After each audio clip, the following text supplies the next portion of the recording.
Welcome to Marple Whispers. I'm Sean, and here every whisper hides a mystery. These Miss Marple stories are my own creations, written just for you. So lean in and let the clues begin.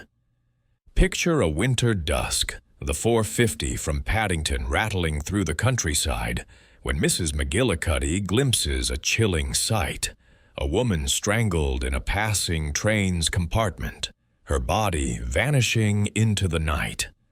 At Rutherford Hall, a decaying estate by the tracks, secrets simmer among the Eastleigh family, greed, betrayal, and a hidden fortune at stake. Enter Miss Jane Marple, whose keen eye and quiet wisdom unravel a web of lies, where every glance hides a motive and every shadow conceals a killer. Will the truth emerge before the next train passes? Chapter 1. The Witness on the 450. Mrs. Elspeth McGillicuddy was not the sort of woman given to flights of fancy. Stout, sensible, and Scottish to her core, she prided herself on a practical outlook that had served her well through 60-odd years of life. As she boarded the 4:50 train from Paddington Station on that chill December afternoon, her thoughts were firmly fixed on the mundane pleasures awaiting her at the end of her journey. A warm fire. In her old friend Jane Marple's cottage in St. Mary Mead, a pot of strong tea, and perhaps a slice of seed cake. She had just completed her annual Christmas shopping in London, a tiresome but necessary expedition. And now, with her parcels neatly stowed and her ticket safely in her handbag, she settled into a corner seat in a first-class compartment, wrapping her fur collar tighter against the draft. The train pulled out with a familiar jolt, gathering speed as it threaded through the suburbs. Outside, the landscape blurred into a monotonous gray, rows of sooty houses giving way to bare fields etched with frost. Mrs. McGillicuddy glanced at her watch, 10 minutes past 5, and allowed herself a small sigh of contentment. She had the compartment to herself, a rare luxury, and she intended to make the most of it by dozing lightly until Brackhampton. But sleep eluded her. The rhythmic clatter of the wheels seemed unusually insistent, and the gathering dusk pressed against the window like a veil. She stared idly at the passing scenery, her mind drifting to idle recollections of past visits to St. Mary Mead, Jane Marple, that quiet, bird-like woman with her deceptively mild manner, always had a way of drawing out the most intriguing village gossip. Not that Elspeth approved of gossip, of course, but one couldn't help being interested in human nature. It was then, quite suddenly, that the parallel train appeared. It was running in the opposite direction on the adjacent track, its speed matching hers for a fleeting moment, so that the two sets of carriages seemed almost to merge into one. The other train was brightly lit, its windows glowing warmly against the twilight, each one framing a snapshot of anonymous lives. A man reading a newspaper, a child pressing its nose to the glass, a couple in quiet conversation. Mrs. McGillicuddy's gaze happened to fall on a compartment directly level with her own. The blind was half drawn, but as the trains drew abreast, a gust of wind, or perhaps a careless hand, flicked it aside, revealing the interior in stark clarity. There were two figures. A woman standing with her back to the window, tall and slender, her dark hair coiled in an elegant chignon, and facing her another woman seated, fairer and slighter, her face turned upward in what seemed at first like surprise. But it was not surprise. In that frozen instant, Mrs. McGillicuddy saw the dark-haired woman's hands reach out, not in greeting, but in violence. They closed around the seated woman's throat with deliberate force, fingers digging in, thumbs pressing against the windpipe. The victim's eyes widened in horror, her mouth opening in a silent scream as she clawed futilely at the strangling grip. Her body arched, struggling, but the attacker's stance was unyielding, her face a glimpse of pale determination, set in cold resolve. The fair woman's struggles weakened, her hands fell limp, her head lolled sideways, lifeless. Then, as swiftly as it had appeared, the scene vanished. The trains surged past each other, the blind flapped down, and all that remained was the darkening countryside rushing by. Mrs. McGillicuddy sat rigid, her heart pounding like a drum in her chest. For a moment, she wondered if she had imagined it, some trick of the light, a reflection, perhaps. But no, it had been real, appallingly real. A murder committed before her very eyes, in the fleeting intimacy of two passing trains. She rose unsteadily and pulled the communication cord, her practical mind already formulating what must be done. The train lurched to a halt amid squealing brakes, and soon the guard was at her door, his face a mask of professional concern. "A murder!" she exclaimed, her voice steady despite the shock. "I saw it, in the other train. A woman strangled another. You must alert the authorities at once." The guard, a burly man with a mustache, listened with growing skepticism. He summoned the ticket collector, and together they questioned her closely. What exactly had she seen? Could she describe the women? The compartment? But as the details poured out, their expressions shifted from alarm to polite doubt. No other passengers had reported anything unusual. The parallel train, they explained, was the 4:54 from Brackhampton, due to arrive shortly after theirs resumed. At the next station, a police constable was summoned. He took notes gravely, but his questions hinted at alternative explanations. Fatigue from shopping, the dim light, perhaps a vivid dream. Mrs. McGillicuddy bristled. "I am not prone to hysterics, young man. I know what I saw." Telegrams were dispatched, searches initiated on the arriving train.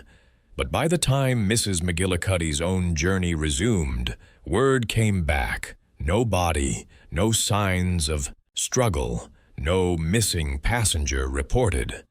The compartment in question had been occupied by an elderly gentleman traveling alone, who swore no one else had entered. Dismissed with condescending assurances that it must have been a hallucination, perhaps induced by the motion of the train, Mrs. McGillicuddy completed her journey in a state of indignant frustration. Hallucination, indeed. She, Elspeth McGillicuddy, who had never suffered a day's illness beyond the occasional cold, imagining such a thing. It was preposterous. Alighting at St. Mary Mead Station, she hired a taxi to Miss Marple's cottage, her mind churning with the horror of it all. The driver, a local man, chatted amiably about the weather, but she scarcely heard him. By the time she knocked on the familiar door, the winter night had fully descended, stars pricking the sky like accusing eyes. Miss Jane Marple opened the door herself, her frail figure wrapped in a woolen shawl, her eyes bright with welcome behind her spectacles. "Elspeth, my dear, come in, come in. You look quite done in. Was the journey tiring?" Over a hastily prepared supper of soup and toast, Miss Marple's young maid, Cherry, bustling efficiently in the background, Mrs. McGillicuddy poured out her story.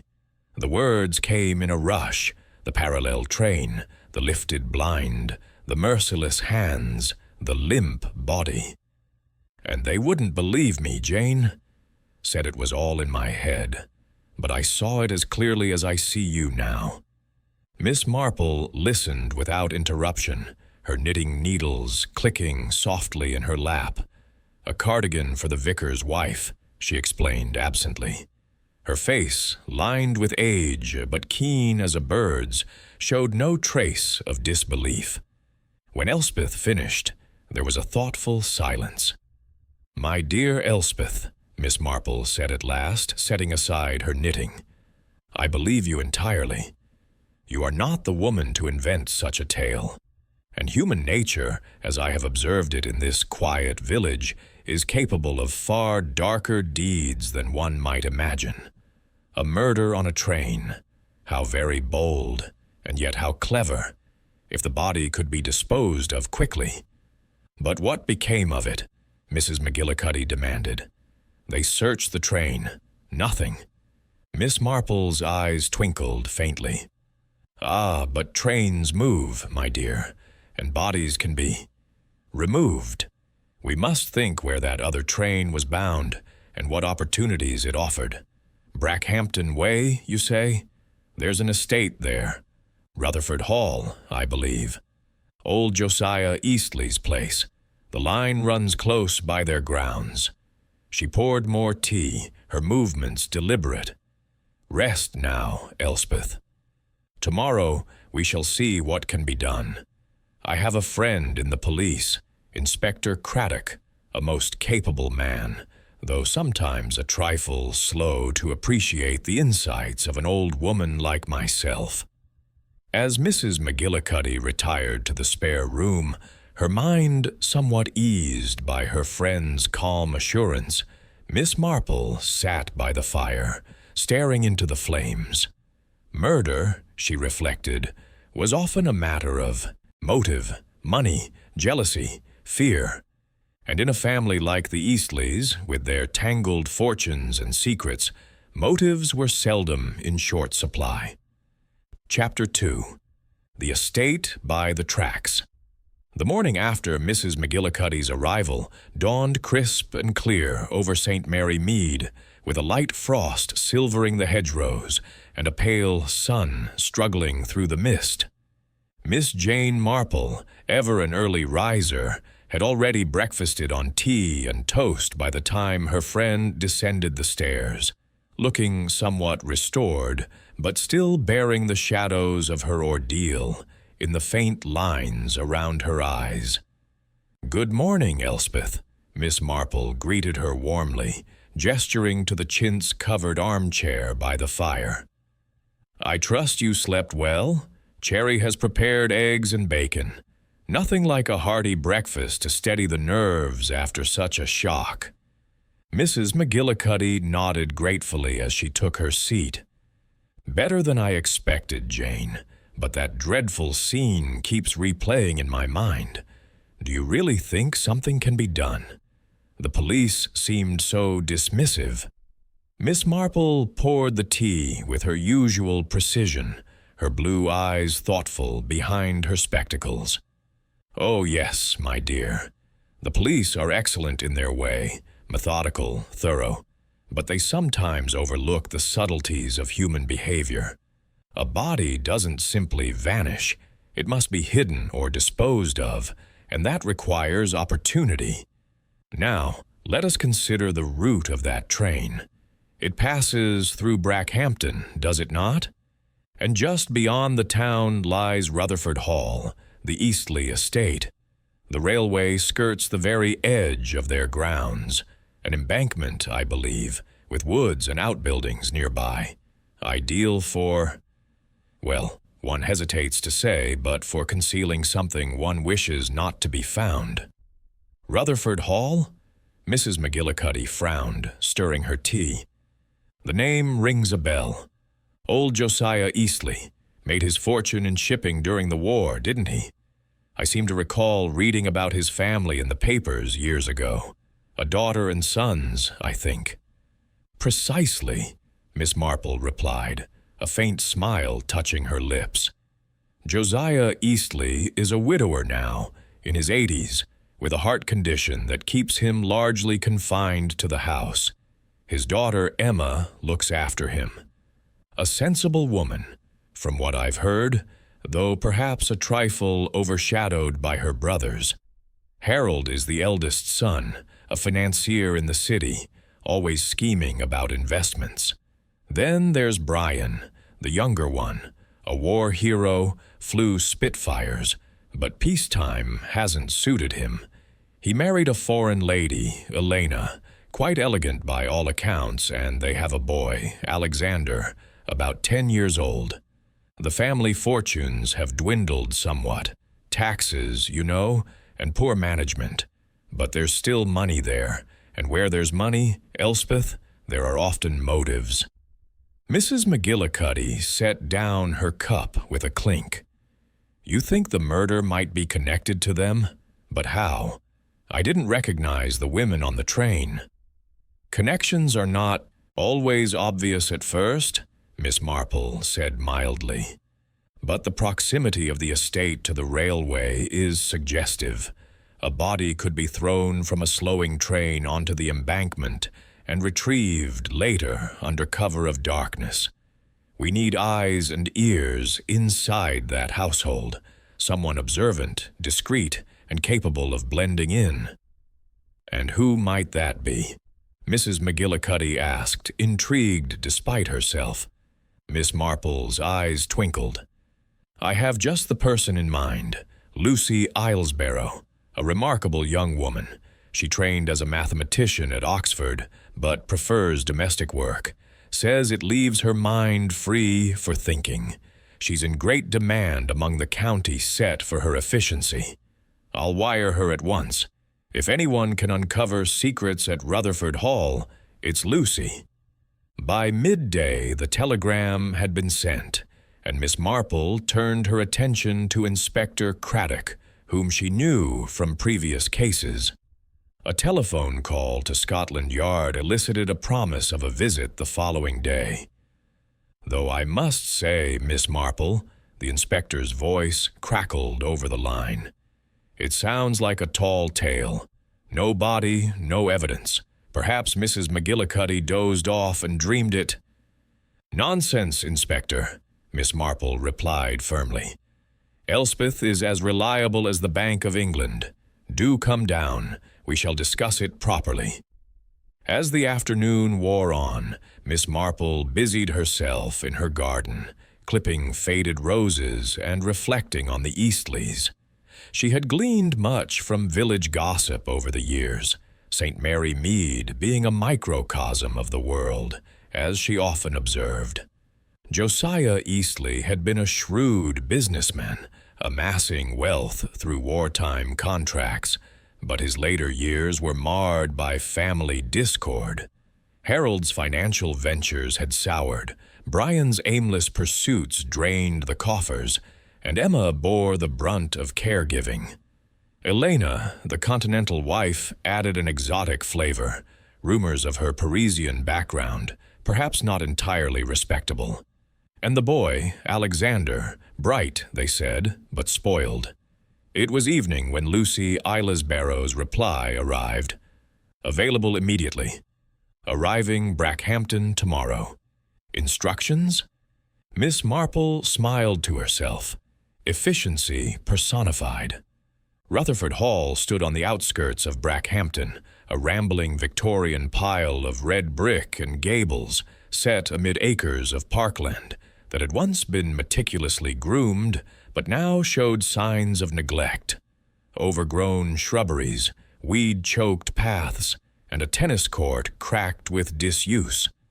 The railway line curved along the eastern boundary, separated by a steep embankment clothed in brambles and elder trees. From the upper windows, one could hear the distant rumble of trains, a constant reminder of the world beyond the estate's fading grandeur. The hall had been built by Josiah Eastley's grandfather, a cotton merchant who aspired to gentility, and it retained an air of solid respectability, despite the peeling paint and drafty corridors. Inside, the rooms were high-ceilinged and somber, furnished, with heavy mahogany pieces and faded Persian rugs. Portraits of stern ancestors glowered from the walls, their eyes seeming to follow visitors with disapproval. Josiah Eastley himself occupied a suite on the ground floor, converted from the old library to accommodate his infirmity. At 84, he was a shrunken figure, his once robust frame wasted by illness, but his mind remained sharp, his voice querulous, with the authority of a man accustomed to command. He spent his days propped in an armchair by the fire, poring over ledgers or dictating letters to his secretary, a mousy young man named Cedric, who came thrice weekly. Emma Eastley, his daughter, was the linchpin of the household. At 42, she was a plain woman with soft brown hair and gentle eyes, dressed invariably in tweeds and sensible shoes. She managed the servants, now reduced to a cook, a housemaid, and a gardener, with quiet competence, though the strain of her father's demands and her brother's absences told in the faint weariness of her manner. Harold Eastley, the elder son, visited sporadically from his London flat. Tall and impeccably dressed, with a pencil mustache and a perpetual air of calculation, he was 50, married but childless, his wife preferring the social whirl of the city to the dullness of Brackhampton. Harold's conversations revolved around stocks and bonds, and he often pressed his father for funds to support some new scheme. Brian Eastley, in contrast, lived at the Hall with his family. At 45, he retained the boyish charm of his RAF days, his fair hair tousled, his smile quick and engaging. But idleness had softened him. He tinkered with model airplanes in the old coach house and dreamed of starting an aviation school, though lack of capital stymied his plans. His wife, Elena, was a striking woman of 38 with raven hair, olive skin, and an accent that betrayed her French origins. She moved with the grace of a dancer, her wardrobe a mix of Paris fashions and English restraint, and she doted on their son, Alexander, a lively boy with his father's blue eyes and his mother's quick wit. The household's routine was predictable. Breakfast in the morning room, Josiah's mid-morning consultations with Dr. Quimper. Luncheon served punctually at 1, afternoons free for walks or visits, dinner formal but subdued. Beneath the surface, however, simmered resentments. Over money, mostly. Josiah's will, rumored to favor the grandchildren, was a source of speculation, and Elena's expensive tastes drew Harold's ire. It was into this milieu that Lucy Islesbarrow arrived the next afternoon, her suitcase in hand, her expression one of brisk cheerfulness. She was a sturdy young woman of 30, with short brown hair, clear hazel eyes, and a no-nonsense air that inspired immediate confidence. Miss Marple had briefed her thoroughly by letter. Pose as a temporary housekeeper, recommended by a mutual acquaintance. Observe the family dynamics. Note any references to strangers or the railway, and report back discreetly. The taxi from Brackhampton Station deposited her at the Hall's imposing front door, where she was met by Emma Eastley herself. "Miss Islesbarrow? How good of you to come on such short notice. Our regular housekeeper, Mrs. Kidder, has taken ill. Flu, the doctor says, and we're quite at 6s and 7s. Lucy smiled warmly, shaking the offered hand. "Not at all, Miss Eastley. I'm glad to help. I've heard such lovely things about Rutherford Hall." Emma led her inside, through a hall paneled in dark oak to a small sitting room where tea awaited. "It's seen better days, I'm afraid. Father insists on keeping up appearances, but with the staff shortages. Well, you'll see. Your duties will include overseeing the meals, managing the housemaid, and perhaps assisting with Father's correspondence if Cedric is absent. Do you mind?" "Not in the least," Lucy assured her. "I'm quite versatile. As they sipped tea, Emma chatted about the family. Father is frail. His heart, you know. Dr. Quimper calls daily. My brother Harold is down from London this weekend. He's in finance. Brian and Elena live here with little Alexander. He's at day school in the village. A handful, that boy, but clever. Lucy nodded sympathetically, her eyes taking in the room's details. A silver-framed photograph of a younger Josiah with his late wife, a stack of unpaid bills on the sideboard, a faint scent of lavender masking the mustiness. It sounds like a full house. Any visitors expected? Emma hesitated fractionally. Not really, though Father mentioned an old acquaintance might call, something about business from the war years. But he's vague these days. Their conversation was interrupted by the sound of footsteps in the hall. Brian Eastley entered, his flying jacket slung over one shoulder, his face flushed from the cold. "Emma, have you seen my toolkit?" "Alexander's been at it again. Hello, who's this?" Emma introduced them. "Brian, this is Miss Islesbarrow, our new housekeeper. Miss Islesbarrow, my brother Brian." Brian shook hands heartily.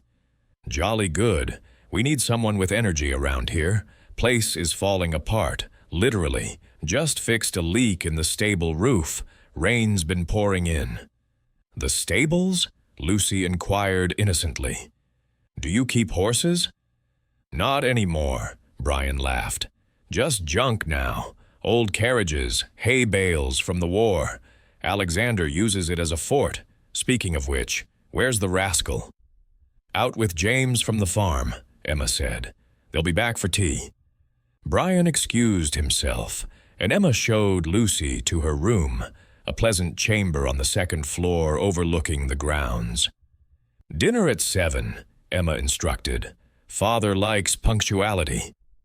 Left alone, Lucy unpacked swiftly, her mind already cataloging impressions. The family seemed amiable on the surface, but Emma's hesitation about visitors nagged at her. And the stables, near the railway perhaps? She resolved to explore at the first opportunity. Descending to the kitchen, Lucy met the cook, Mrs. Hart, a plump woman with a sharp tongue, and the housemaid, Flo, a giggling girl of 18. "Glad you're here, miss," Mrs. Hart confided as she peeled potatoes. "Miss Emma does her best, but that Mrs. Elena fancies herself a lady, ordering special dishes. French nonsense, if you ask me." Lucy smiled non-committally. "Families have their ways. Tell me about Mr. Eastley Sr. Does he take his meals in his room?" "Mostly," Mrs. Hart nodded. "Tray sent up. Grumbles if the soup's cold. And Mr. Harold, always complaining about expenses. Says we waste coal." Flo chimed in. "Mr. Bryan's nice, though. Gives me tips for the pictures." As Lucy supervised the preparation of afternoon tea, scones and jam for Alexander, she heard the boy's voice in the hall, high-pitched with excitement. "Mama, we found a fox's den by the embankment." Elena Eastley's reply was soft, accented. "Darling, not so loud. Grandfather is resting." Lucy carried the tray to the drawing room where the family had gathered. Josiah Eastley sat in his wheelchair by the window, a rug over his knees, his gnarled hands clutching a newspaper. "Who's this?" he demanded sharply as Lucy entered. "The new housekeeper, Father," Emma explained. "Miss Islesbarrow." Josiah peered at her. "Humph, look capable. Not like that last one, lazy as sin." "Tea strong?" "Yes, sir," Lucy replied calmly, pouring. Alexander, a tousle-headed lad with jam on his chin, eyed her curiously. "Do you know about trains? The 450 goes right past our woods, whistles like a banshee." Elena hushed him gently. "Alexander, manners, thank Miss Islesbarrow." As tea progressed, Lucy observed the dynamics. Josiah dominating the conversation with complaints about taxes, Emma soothing him, Brian joking lightly, Elena watching with detached elegance. No mention of murders or missing women, but the undercurrent of tension, glances exchanged when money was mentioned. After tea, Lucy slipped out for a walk, ostensibly to familiarize herself with the grounds. The winter sun was setting, casting long shadows over the lawn. She followed a path toward the eastern boundary, where the railway embankment rose like a barrier. Brambles snagged her skirt as she approached. Below, the tracks gleamed dully. A goods train rumbled by, its whistle echoing Alexander's description. Nearby stood the stables, a low stone building, its doors padlocked, windows shuttered. Lucy tried the lock casually, firm. Peering through a crack, she saw dim shapes, hay bales, an old gig, tarpaulins draped over unidentifiable lumps. A faint, sweetish odor wafted out. Not hay, but something else. Perfume? She made a mental note. Returning to the house, she encountered Dr. Quimper leaving Josiah's room. A hearty man in his 50s with a red face and twinkling eyes, he greeted her cheerfully. "New face, eh? Good. Place needs fresh blood. Old man's holding on, but watch his diet. No, rich sauces." Dinner that evening was a subdued affair. Soup, roast beef, apple tart. Harold had not yet arrived, but Brian regaled them with tales of his flying days. Shot down over the channel once, bally cold swim. Elena smiled indulgently. "Darling, you tell that story every week." Josiah snorted. "Waste of time flying, should be working like Harold." Emma changed the subject. "Miss Islesborough, do you play bridge? We sometimes have a game after dinner." "I do," Lucy said, "though I'm no expert." The game proceeded in the drawing room with Josiah retiring early. Lucy partnered Emma against Brian and Elena. As cards were dealt, conversation flowed. Village news, the rising cost of coal, a recent theft in Brackhampton. "Burglars about," Brian remarked. "Heard they hit the manor last month, silver gone." Elena shuddered theatrically. "How dreadful. We must lock up tight." Lucy won a trick, her mind elsewhere. The stables, the embankment, links to the train, and Elena's accent, French, like the rumored visitor.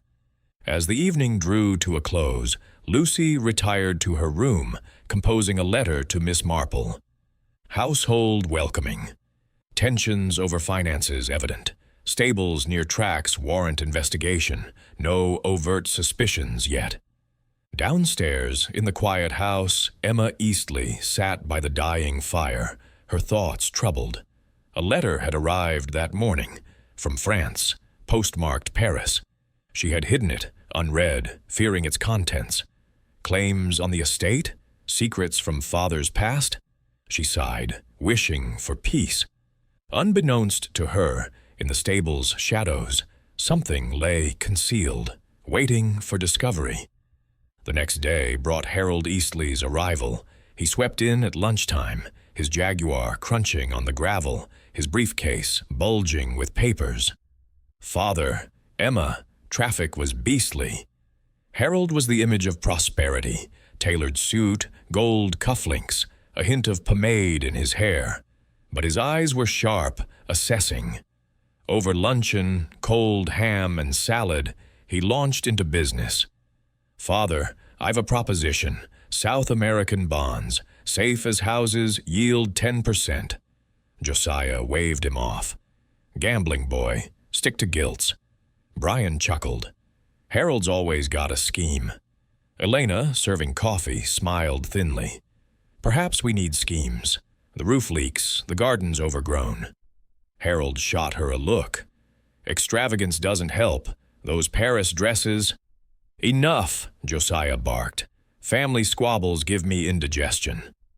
Lucy, serving discreetly, noted the barbs. "Money, the root." Afternoon brought a walk for Lucy and Alexander. The boy chattered endlessly. See that embankment? Trains throw sparks sometimes. James and I climb it. Don't tell, Mama. Dangerous, Lucy cautioned. Anyone ever fall? Alexander shrugged. Once, a tramp. Gardner chased him, but that's ages ago. Near the stables, Alexander pointed. Papa's workshop, full of treasures. Lucy feigned interest. May I see? Locked, he said. Papa has the key. Back at the house, Doctor. Quimper arrived for his visit. Lucy overheard him with Emma in the hall. Your father's stable, but watch the stress. Family rows don't help. Emma murmured agreement. Evening brought bridge again, with Harold joining. He played aggressively, criticizing partners. Elena, you trumped my ace. Sorry, darling, she replied coolly. As the game ended, Josiah summoned Emma. That letter, where is it? What letter, father? From the solicitor. Don't play innocent. Emma paled. I'll fetch it. Lucy, clearing away, caught the exchange. A solicitor, connected to the visitor. Night fell, the house settling into silence. Lucy, in bed, reviewed the day. Harold's arrival intensified tensions. The locked stables beckoned. The following morning, while the family breakfasted, Lucy explored the grounds again. Finding the gardener, old Tom, raking leaves, she engaged him. Lovely estate. The stables, used much? Tom spat. Nah, junk heap. Mr. Brian tinkers. Mrs. Elena stores her trunks there sometimes. Trunks? Aye, from France. Heavy things. Intriguing. French connections. Returning, she found the family in uproar, Harold waving a newspaper. Market crash. Need capital, father? Josiah refused. Your problem. Brian mediated. Easy, Harold. Elena watched, amused. Lucy intervened with tea, diffusing the moment. Afternoon, Alexander's school friend James visited. The boys played in the woods, Lucy supervising. Found a scarf once, James said. Silky, like a lady's. Where? Lucy asked. By the tracks. Alex's mum took it. Elena, Lucy pondered. Dinner, strained. Harold departed angrily. Ungrateful lot. After, in the kitchen, Mrs. Hart gossiped. Mr. Harold's in debt, heard him arguing with the master. Flo nodded. And Mrs. Elena gets letters from abroad, secretive. Lucy filed it away. Letter to Miss Marple. Financial strains acute. French links via Elena. Stables key. Days blended. Routines, observations. Lucy excelled, earning trust. Emma confided. Father's will worries us. Provisions for Alexander, but contingencies. What contingencies? Emma evaded. Old matters. Brian showed Lucy his models. Dream of flying again, need funds. Elena, in a moment alone. This house stifles. Paris was freedom. Hints accumulated. One evening, a telegram for Josiah. Arriving soon. Urgent. Martine. Who? Lucy wondered. Josiah crumpled it. Tell no one. But Lucy saw. Report to Miss Marple. Mysterious telegram. Name. Martine. French? Chapter 3. Family shadows. The winter sun hung low over Rutherford Hall, casting pale light through the mullioned windows and bathing the morning room in a cold, silvery glow. Lucy Ilasbarrow, now a week into her role as temporary housekeeper, moved with quiet efficiency, arranging breakfast trays while observing the Eastley family with the keen eye of a natural detective.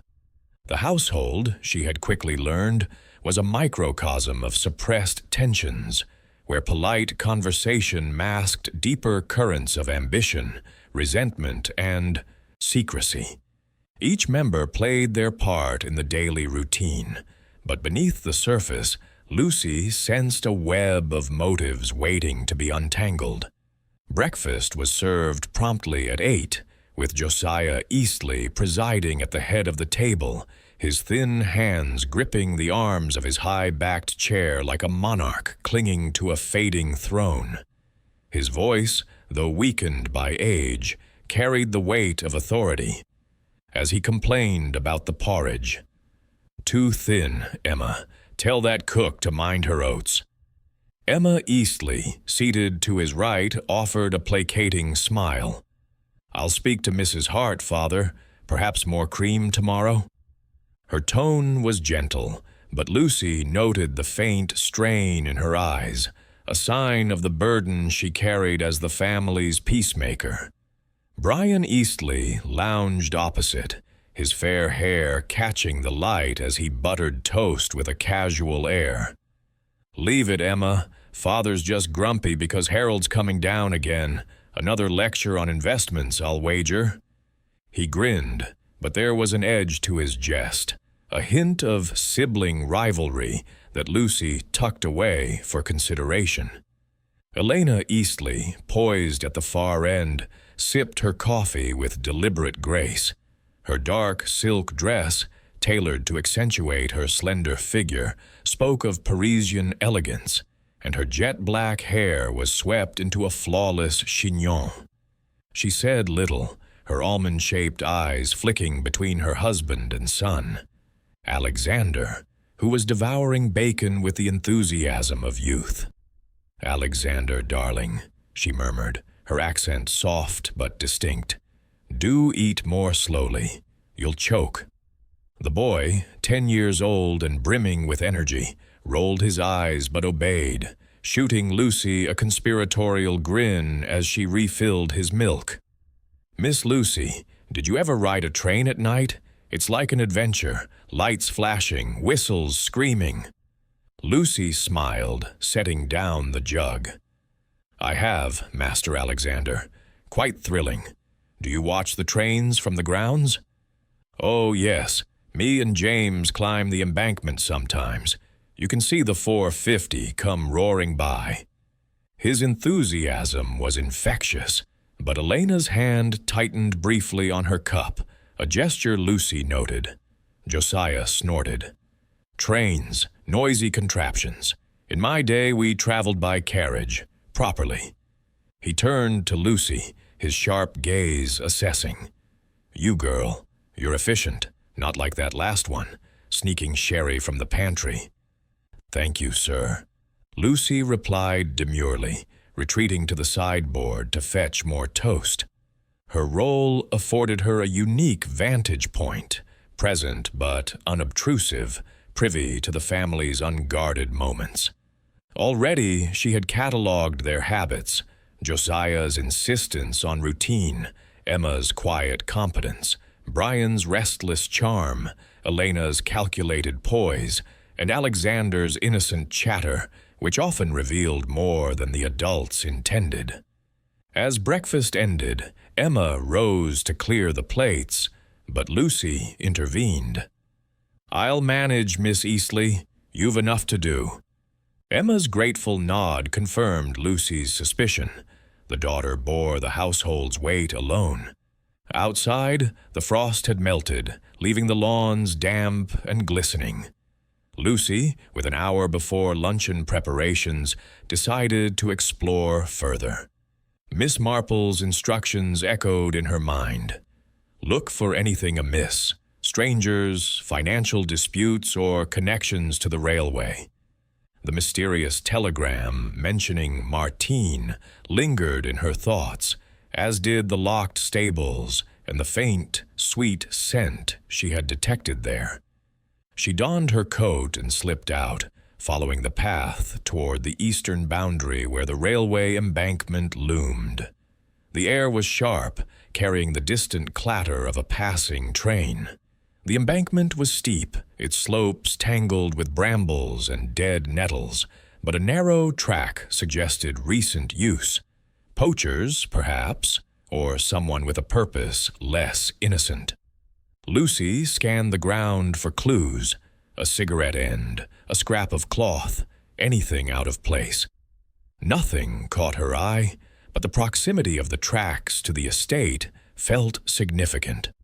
A body, Miss Marple had suggested, could be thrown from a slowing train and retrieved later. The stables, just 50 yards away, offered a convenient hiding place. Approaching the stone building, Lucy tested the padlock again, still secure. The windows, streaked with grime, revealed little, but she pressed her face to a gap in the shutters. The interior was dim, piled with hay bales, a rusted bicycle, and what looked like a covered shape in the corner. A crate or trunk, perhaps. The same faint odor lingered, not perfume exactly, but something chemical, like ether or chloroform. She made a mental note to investigate further when opportunity allowed. Returning to the house, she encountered Alexander and his friend James, a lanky boy from the neighboring farm, racing across the lawn with a kite. "Miss Lucy," Alexander called. "Want to fly it? The wind's perfect." She laughed, declining politely. "Perhaps later. Where do you boys play when the weather's bad?" "In the stables sometimes," James piped up. "There's an old cart we climb on. Smells funny, though, like Mama's scent bottles." Lucy's interest sharpened. "Scent bottles? Does your mother visit the stables, Alexander?" He shrugged, tugging the kite string. "Dunno. She keeps her trunks there. Says they're too big for the attic." Before Lucy could press further, Elena appeared at the garden gate, her fur-trimmed coat striking against the drab landscape. "Alexander, James, come inside. You'll catch cold." Her tone was firm, and her glance at Lucy held a flicker of wariness. Back in the kitchen, Lucy assisted Mrs. Hart with luncheon preparations, mutton pie and cabbage, per Josiah's preference. The cook, ever talkative, leaned close as she chopped. "That Mrs. Elena's a queer one, always fussing over her boy, but cold as ice to the rest. And those letters she gets, foreign, stamps hidden quick when Mr. Harold's about." "Letters?" Lucy asked casually. "Rolling pastry." "Aye, Flo saw 1- Paris postmark. Mrs. Elena snatched it away, sharp-like." Interesting, Lucy thought. Elena's French origins were no secret, but secretive correspondence suggested hidden ties. Was Martine a relative, a friend, or something more threatening? Luncheon brought Harold Eastley's arrival, announced by the roar of his Jaguar on the gravel drive. He strode into the dining room, his city polish at odds with the hall's faded grandeur. "Father, Emma, good to see you. Traffic was hellish, roadworks on the A40. He kissed Emma's cheek and nodded to Brian, ignoring Elena, who returned the slight with a cool smile. Josiah eyed his eldest son.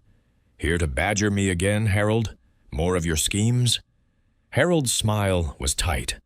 "Not schemes, Father. Opportunities. The market's shaky, but I've a lead on Argentine bonds. Solid returns." Brian chuckled, spearing a slice of mutton. "Solid as quicksand, I bet."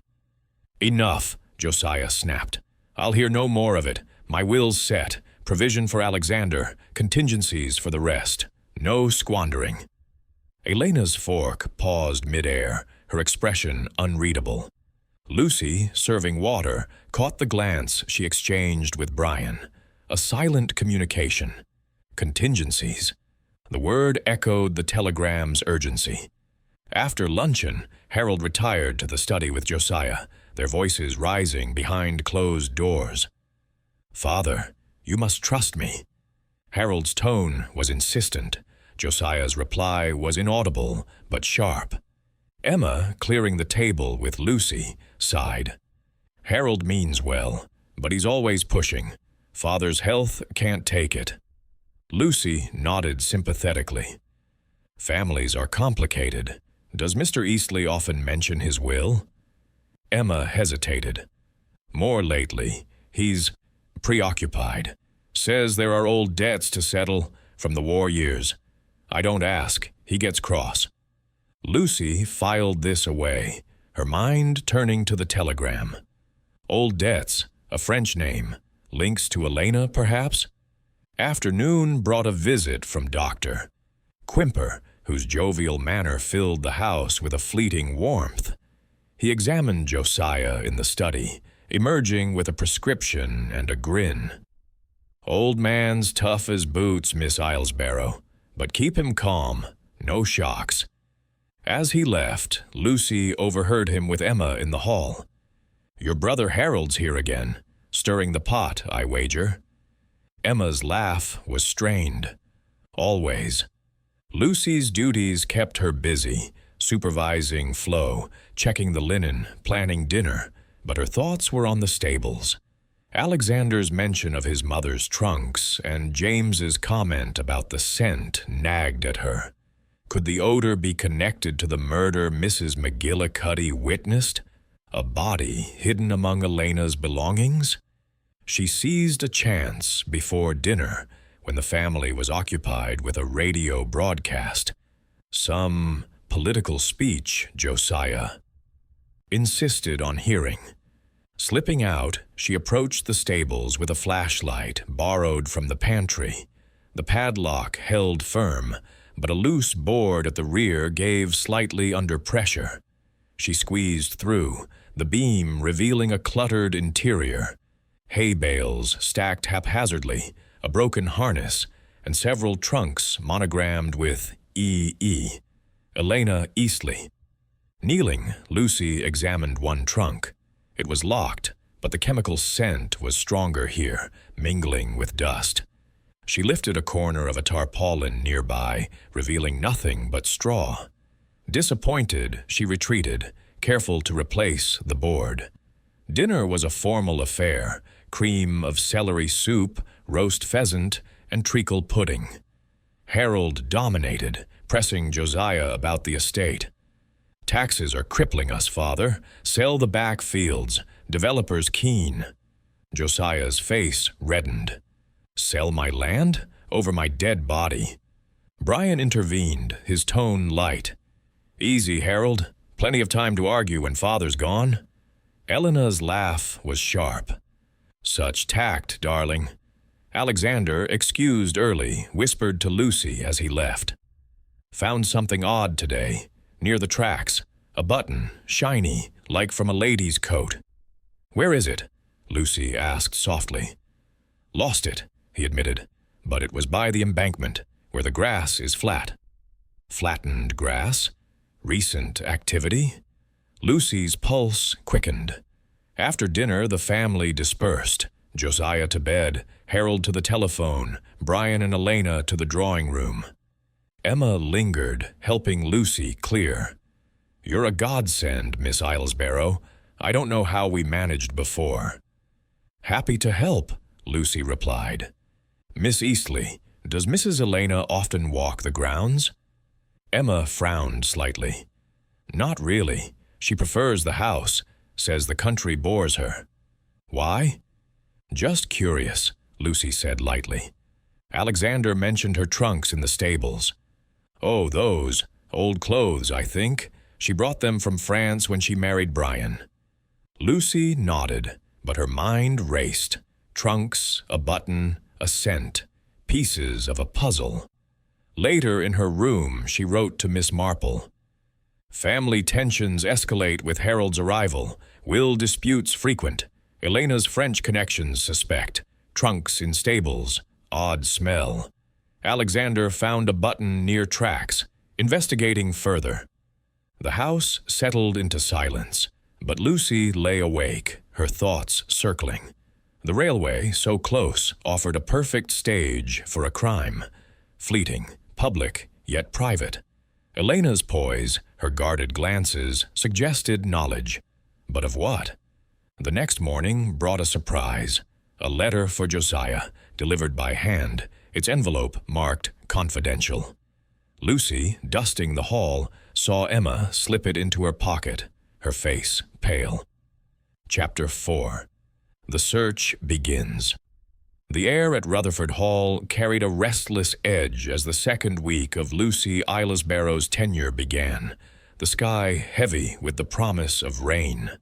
The estate, with its sagging gables and overgrown paths, seemed to mirror the unease within its walls. Lucy, now familiar with the household's rhythms, moved through her duties with a calm exterior, but her mind was a whirl of observations, each one a thread in the tapestry of suspicion she was weaving. Miss Marple's directive, to uncover secrets tied to the railway murder, guided her every step, and the clues were mounting. Elena's guarded demeanor, the mysterious telegram, the medicinal scent in the stables, and Alexander's tale of a stranger by the tracks. Breakfast that morning was a subdued affair. The family gathered in the dining room under the watchful eyes of ancestral portraits.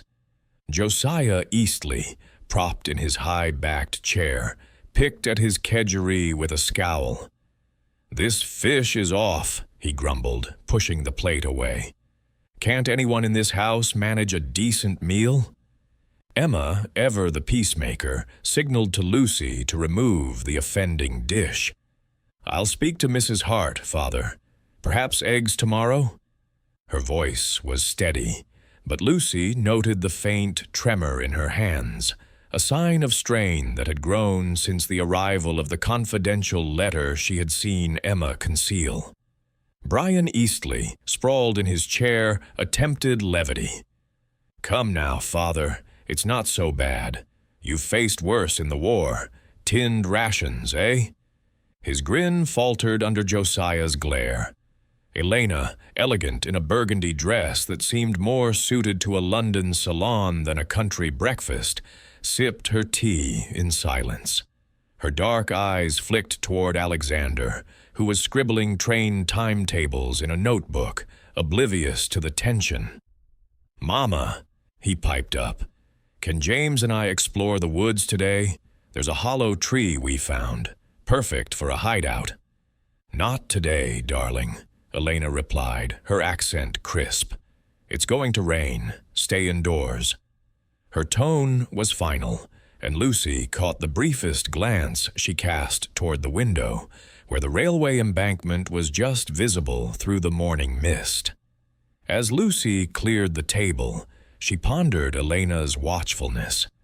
Was it mere maternal caution, or did the woods, and their proximity to the tracks, hold some significance? The boys' chatter about hideouts and the embankment kept circling back to Miss Marple's theory. A body could be discarded from a train and hidden nearby. The stables, with their locked trunks and odd smell, remained the most promising lead, but Lucy needed a way in without arousing suspicion. Her chance came mid-morning, when Emma asked her to fetch a shawl from the attic. "It's chilly today, Miss Islesborough, and Father's complaining of drafts. There's a green wool one in a chest upstairs, 3rd floor, near the back." Lucy nodded, seizing the opportunity to explore. The attic was a cavernous space, its sloping ceiling thick with cobwebs, cluttered with relics of the Eastley family's past. Tarnished silver, cracked mirrors, and trunks bearing faded labels. As she located the shawl, she noticed a small window overlooking the eastern grounds.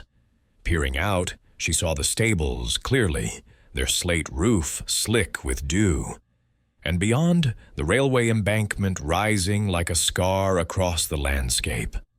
A flash of movement caught her eye, a figure too distant to identify, moving swiftly along the tree line. A gardener? Or someone less expected? Descending with the shawl, Lucy resolved to investigate the stables again, but first she needed to test the family's reactions. At luncheon, cold beef and pickles served in the morning room, she steered the conversation toward the railway. "Master Alexander mentioned the trains," she said lightly, passing the mustard to Brian. "They must be quite a feature here, running so close to the estate." Brian laughed, spearing a slice of beef. "Oh, they're a nuisance, rattling the windows, but Alex loves them. Wants to be an engine driver when he grows up. Josiah snorted. Foolish boy. Trains are for getting places, not dreaming. Elena's smile was tight. He's young, Josiah. Let him have his fancies. Her fingers toyed with a pearl bracelet, a nervous gesture Lucy noted. Emma, slicing bread, added, The railway's been here since grandfather's time, useful for shipments in the old days when the business was thriving. Speaking of business, Lucy ventured, I heard there's been some trouble in Brackhampton, petty thefts, strangers about. Anyone unfamiliar seen on the grounds? The question hung in the air. Josiah's eyes narrowed. Strangers? Not here. Tom keeps a sharp eye. Brian shrugged. Poachers, maybe. The woods are full of rabbits. Elena's cup clinked against its saucer. No one comes here. The estate's too remote. Her voice was smooth, but Lucy caught the flicker of unease in her expression. After luncheon, Josiah retired for his nap, and Emma busied herself with correspondence. Brian headed to the coach house to tinker with his model airplanes, leaving Elena and Alexander in the drawing room. Seizing the moment, Lucy approached the boy, who was sprawled on the rug with a toy train. That's a fine engine, Master Alexander. Ever find anything interesting by the real tracks? Old coins, perhaps? Alexander's eyes lit up. Once, me and James found a shiny button, like from a fancy coat. Mama said it was rubbish, but it looked expensive. Where did you find it? Lucy asked, keeping her tone casual. Near the embankment, by the big oak, but I lost it, dropped it in the grass. Lucy nodded, her mind racing. A button? Possibly from the victim's clothing? If you find anything else, let me know. I collect odd bits for a scrapbook. Alexander grinned, returning to his train. Elena, reading a French novel by the fire, glanced up but said nothing. The afternoon brought Dr. Quimper's visit, his cheerful presence a contrast to the house's gloom. As he examined Josiah in the study, Lucy lingered in the hall, polishing a candelabra within earshot. Your father's holding steady, Miss Eastley, the doctor said as he emerged, but no excitement. His heart's fragile. And keep an eye on that cough. I'll adjust his tonic. Emma thanked him, her face drawn. He's been agitated lately. Business matters. Quimper chuckled. Old men and their secrets, probably some wartime deal haunting him. His tone was jovial, but Lucy caught a speculative gleam in his eye. As the doctor left, Lucy slipped outside, the sky now darkening with storm clouds. She headed for the embankment, following Alexander's description to the big oak. The grass was indeed flattened in patches, suggesting recent passage. Not heavy, but deliberate. She searched for the button, but found only a scrap of ribbon, blue silk with a delicate pattern. Tucking it into her pocket, she returned to the house, the ribbon a tangible clue linking the grounds to something, or someone, foreign. Dinner preparations kept her busy, but her thoughts were on the stables. The padlock and boarded windows were obstacles, but Brian's casual mention of a workshop suggested he had access. Could she persuade him to let her in under some pretext? At dinner, lamb cutlets and minted peas, the conversation turned to the estate's upkeep. Josiah, in a rare, talkative mood, reminisced about its heyday. Hundreds of acres, ships coming and going, now it's all taxes and leaks. Brian seized the opening. We could modernize, Father. A small airstrip on the back fields, tourist flights, good money. Elena's eyes sparkled. A splendid idea, darling. Alexander's future secured. Josiah scoffed. Nonsense. The boy gets his share, no more. Emma intervened. Let's not argue. Miss Ilasborough, the meal is excellent. Mrs. Hart outdid herself. Lucy murmured thanks, noting Elena's enthusiasm for Brian's plan. Money, always money. After dinner, the family settled in the drawing room for cards. Lucy, excused from serving, took the opportunity to slip back to the stables. The evening was damp, the air thick with the scent of impending rain. She carried a small crowbar from the gardener's shed, determined to pry open the loose board she had found earlier. The wood gave with a creak, and she squeezed inside, her flashlight casting eerie shadows across the cluttered space. The trunks, marked EE, stood in the corner, their brass fittings gleaming faintly. The chemical smell was stronger now, sharp and acrid, like a hospital ward. Lucy approached a trunk, testing its lock, still secure. Beneath a nearby tarpaulin, she found a pile of straw, but nothing else. Frustrated, she scanned the floor for further clues. A glint caught her eye, a small glass vial, half buried in the dirt, its label faded but legible. Chloroform. Her pulse quickened. Chloroform could subdue a victim, making strangulation easier. Was this tied to the murder? She pocketed the vial, careful to leave no trace, and slipped out, replacing the board. Back in her room, she examined her finds. The ribbon, the vial. Both pointed to the stables as a hiding place, and Elena's trunks as a focal point. But why chloroform? And whose ribbon? Her letter to Miss Marple, written by lamplight, was concise. Found silk ribbon by embankment, chloroform vial in stables. Elena's trunks inaccessible, but suspect. Alexander reports her meeting a man by tracks. Family disputes over will persist, awaiting your guidance. The next morning, Inspector Craddock arrived, summoned by Miss Marple's persistent nudging. He met Lucy and Emma in the morning room, his notebook open, his expression skeptical. Miss Marple insists there's something to Mrs. McGillicuddy's story, but we've no evidence, no body, no missing person. The train was searched thoroughly. Lucy, serving tea, spoke up.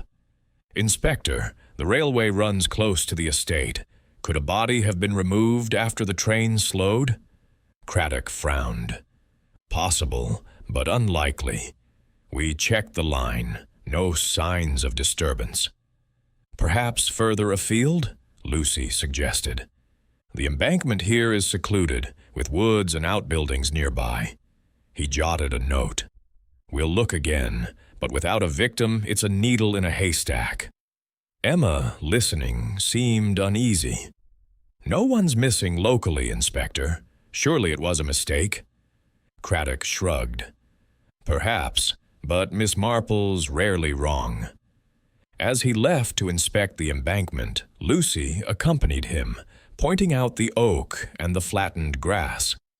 Boys play here, but this looks recent, too heavy for children. Craddock nodded, his interest piqued. We'll comb the area. Anything else? Lucy hesitated, then decided against mentioning the vial or ribbon, too speculative without context. Just keep the stables in mind. They're locked, but worth checking. Back at the house, she found Elena in the hall, her face pale. Miss Islesborough, why was the police here? Surely not about father's business. Just routine, Lucy lied smoothly. A theft in town. Elena's eyes narrowed, but she said nothing, gliding away. Afternoon brought rain, confining the family indoors. Alexander, restless, pestered Lucy for a story. Tell me about detectives, like in books. She humored him, spinning a tale of clues and chases, all the while probing. You're a good detective yourself, Alexander. That button you found. Any more treasures? He shook his head. Mama said to stop looking, said the woods aren't safe. Lucy's heart sank. Elena's warnings were growing pointed. Dinner was tense, Josiah querulous, Brian subdued, Elena distant. Emma mentioned a solicitor's letter, likely the one Lucy had seen, prompting a sharp glance from Elena. "What letter?" she asked. "Nothing important," Emma said quickly. "Old business." Lucy, clearing plates, felt the weight of secrets thickening. Her nightly report to Miss Marple. Inspector searched embankment, found nothing. Chloroform vial and ribbon suggest stables as key. Elena's reaction to police visit notable. Solicitor's letter hidden, possible link to Martine. Need access to trunks. As she sealed the letter, thunder rumbled, and a flash of lightning illuminated the grounds. In that brief glow, Lucy thought she saw a figure by the stables, hat pulled low. But when she looked again, it was gone. The storm broke, rain lashing the windows, and Lucy lay awake, the vial and ribbon burning in her mind. The search was beginning, but the truth remained elusive, hidden in the shadows of Rutherford Hall. Chapter 5. Whispers of the Past. The storm that broke over Rutherford Hall in the early hours left the estate sodden and restless, the air heavy with the scent of wet earth and bruised leaves. Lucy Barrow, rising before dawn to oversee breakfast preparations, felt the weight of the house's secrets pressing closer. The rain had churned the grounds into a quagmire, rendering further exploration of the stables or embankment impractical, but it had also sharpened her resolve. The chloroform vial and silk ribbon, now hidden in a locked drawer in her room, were tangible links to the murder Mrs. McGillicuddy had witnessed, and Lucy was determined to trace their origins.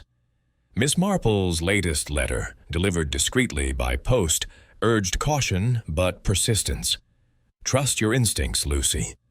The smallest detail, a glance, a word, may unlock the truth. Watch Elena closely. In the kitchen, Mrs. Hart was already at work, her apron dusted with flour as she kneaded dough for scones. "Miserable weather," she grumbled, glancing at the rain-streaked window. "Makes everyone tetchy.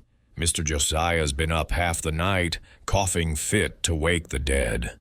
Lucy, slicing fruit, nodded sympathetically. "Is he often ill at night?" "More lately," Mrs. Hart replied, lowering her voice. "Dr. Quimper's been tweaking his medicine, some tonic or other, but it's the family rows that set him off. Mr. Harold's back today, stirring trouble as usual." Flo, the housemaid, bustled in with a tray of dirty teacups. "Heard Mrs. Elena arguing with Mr. Bryan last night, something about money. She was proper sharp, she was." Lucy's ears pricked up. "Money troubles?" Flo nodded eagerly. "Said something about securing the future. Reckon she means Master Alexander's inheritance." Filing this away, Lucy carried the breakfast tray to the dining room, where the family was assembling under a pall of unease.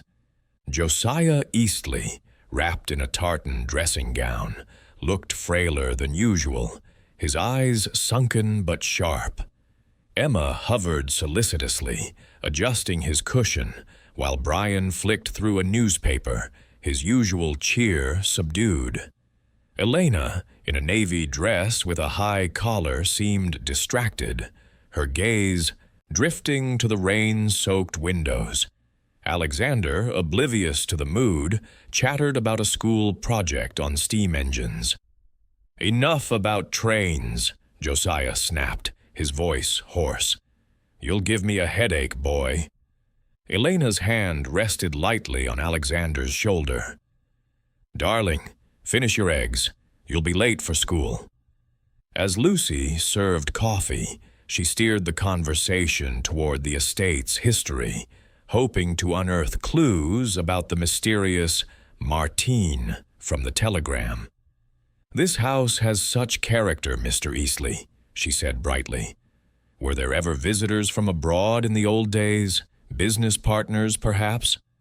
Josiah's fork paused mid-air, his expression darkening. Plenty in the war years, Frenchmen mostly, shipping deals, not all trustworthy. He shot a glance at Elena, who met his gaze with cool composure. Business was different then, Emma interjected quickly. Father worked with many people, some from Paris, I believe? Elena smiled faintly. Paris is a city of memories. I miss it sometimes. Her tone was nostalgic, but Lucy caught a guarded edge, as if the past held dangers best left buried. Breakfast ended with Josiah retiring to his study, muttering about correspondence. Lucy, clearing the table, overheard Brian and Elena in the hall, their voices low but intense. "You mustn't worry, darling," Brian was saying. "It's all arranged." Elena's reply was sharp. "Arranged? Until it's certain I won't rest. That woman could ruin everything." Lucy froze, her hands full of plates. That woman? Martine? A rival for the inheritance? She strained to hear more, but footsteps approached, and she busied herself with the dishes. Mid-morning brought Harold Eastley's arrival, his Jaguar splashing through puddles on the drive. He strode into the hall, shaking rain from his overcoat, his face set in a scowl. "Damned weather. Emma, where's Father? I've news from the solicitor. Important." Emma, emerging from the drawing room, looked flustered. "He's resting, Harold. Can it wait?" "No, it can't," he snapped, brushing past her. "The estate's at stake." Lucy, polishing silver nearby, noted the exchange. The solicitor, likely the source of the confidential letter Emma had hidden. Was it connected to the telegram mentioning Martine? As Harold disappeared into the study, Lucy seized the chance to speak with Emma, who was sorting linens in the pantry. "Mr. Harold seems agitated," she said casually. "Is it business troubles?" Emma sighed, folding a napkin with unnecessary care. "Always. He's convinced the estate's mismanaged, but Father won't listen. And now this letter, something about a claim. It's upset him dreadfully."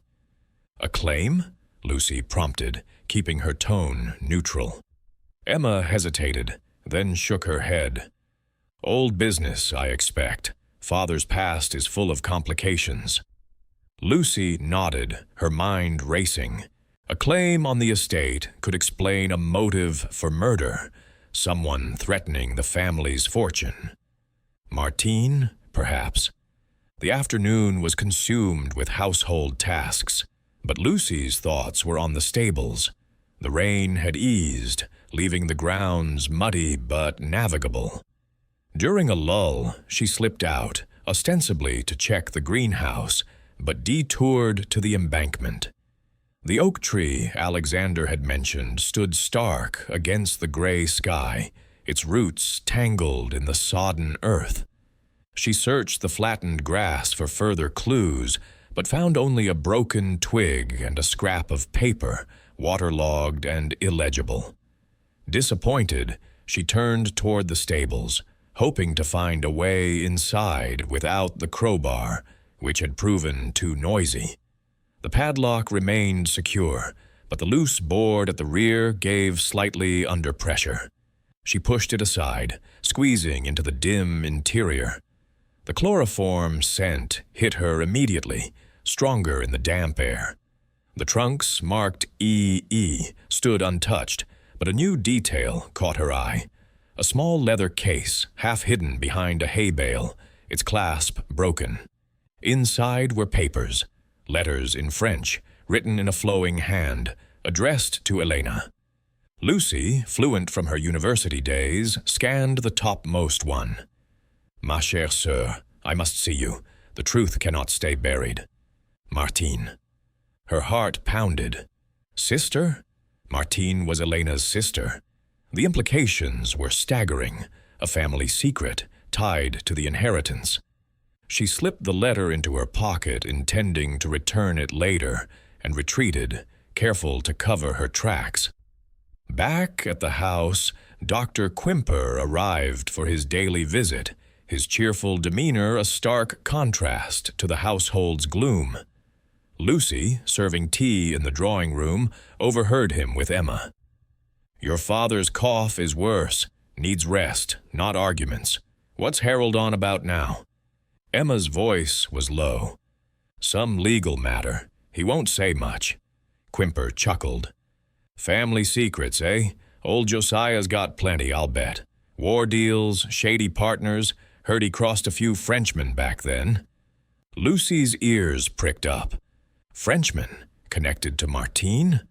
She made a mental note to probe further. Dinner preparations were interrupted by Alexander, who burst into the kitchen, muddy and excited. "Miss Lucy, we found something by the tracks. A scarf, all silky. James says it's like Mama's, but she took it away." Lucy knelt to his level, keeping her voice calm. "A scarf? Where was it?" "By the embankment, near the stile. Mama said it was hers, but she looked funny, scared almost." Lucy's mind raced. A scarf, like the ribbon, another link to Elena and the tracks. "Did you see anyone else there?" Alexander shook his head. "Just Mama, last week. She was with that man again, the tall one with the hat." Before Lucy could press further, Elena appeared, her face composed but pale. "Alexander, darling, you're filthy. Go wash before dinner." Her glance at Lucy was sharp, almost accusing. Dinner, roast pork and applesauce, was a tense affair. Harold, fresh from his meeting with Josiah, was tight-lipped, his eyes darting to Elena with barely concealed resentment. "Father's being obstinate," he muttered to Emma. "This claim could ruin us." Josiah, overhearing, slammed his glass down. "No more of that talk. My will stands.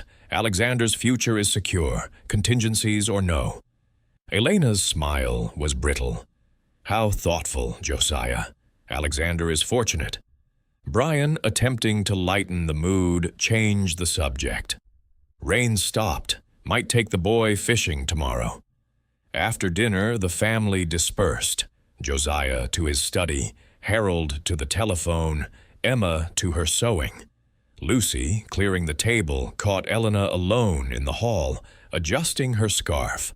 A silk one, blue with delicate embroidery, strikingly similar to the ribbon in Lucy's pocket. "Lovely scarf, Mrs. Eastley," Lucy said innocently. "French, is it?" Elena's hand froze. "Yes, a gift from Paris. I collect them." Her voice was smooth, but her eyes betrayed a flicker of alarm. Upstairs, Lucy examined the letter again. The handwriting was elegant, the tone urgent. Martine demanded a meeting, hinting at a shared past and a claim on the Eastley fortune. Could she have been the woman on the train, threatening Elena's position? The chloroform vial suggested premeditation, a plan to silence a rival. Her letter to Miss Marple was urgent. "Found letter in stables. Martine is Elena's sister, claiming inheritance. Silk scarf, seen by tracks, matches ribbon. Elena's behavior increasingly guarded. Harold agitated about legal claim. Stables remain key. Need access to trunks." The next morning, Inspector Craddock returned, his search of the embankment fruitless. "Nothing but mud and leaves," he told Lucy in the garden where she was pruning roses. "Miss Marple's insistent, but we've no body, no proof." Lucy hesitated, then decided to share a partial truth. "Inspector, Alexander found a silk scarf by the tracks. His mother took it, and there's a strange smell in the stables, like chloroform." Craddock's eyebrows rose. "Chloroform? That's odd. I'll get a warrant to search the outbuildings." As he left, Lucy felt a mix of relief and apprehension. The stables were the key, but forcing entry risked alerting the culprit. She needed subtlety. Afternoon brought a surprise, a visitor for Josiah, a thin man in a dark suit carrying a briefcase. Emma introduced him as Mr. Wimborne, the family solicitor. "He's here about father's affairs," she told Lucy, her voice strained. Lucy, serving tea in the study, caught snippets of their conversation. "The claim is serious, Mr. Eastley," Wimborne said. "Documents from France, possible wartime marriage. It could affect the will." Josiah's voice was sharp.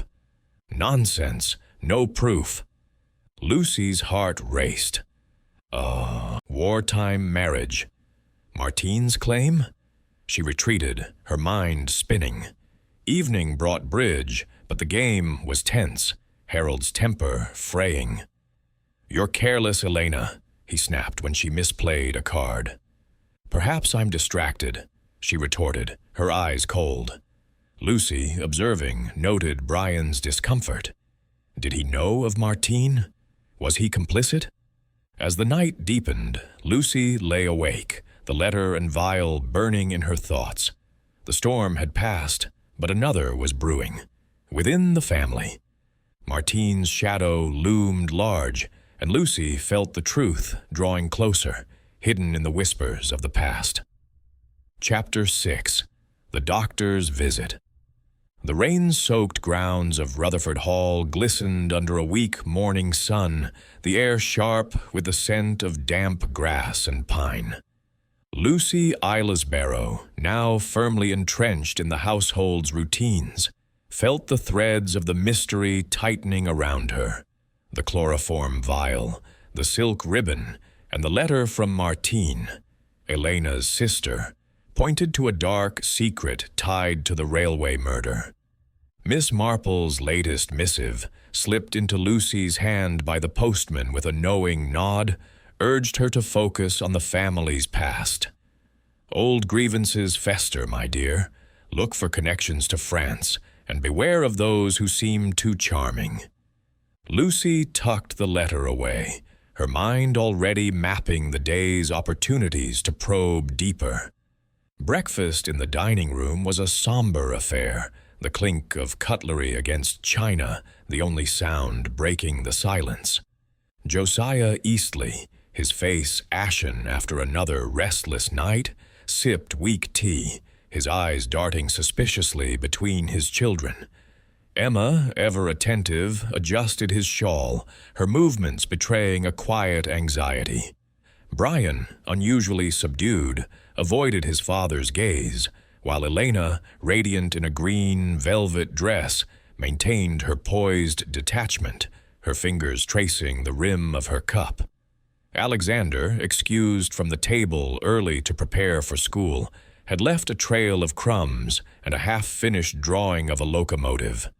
Lucy, serving fresh toast, seized a chance to stir the conversation. "The village is buzzing about the fete, Miss Eastley," she said brightly. "Will the family attend? It might lift everyone's spirits." Emma managed a smile. "Perhaps. Alexander's class is performing a play. Robin Hood, I believe. He's terribly excited." Josiah grunted. "Waste of time. Fates are for idlers." Elena's lips curved faintly. "They can be charming, Josiah. A touch of community spirit does no harm."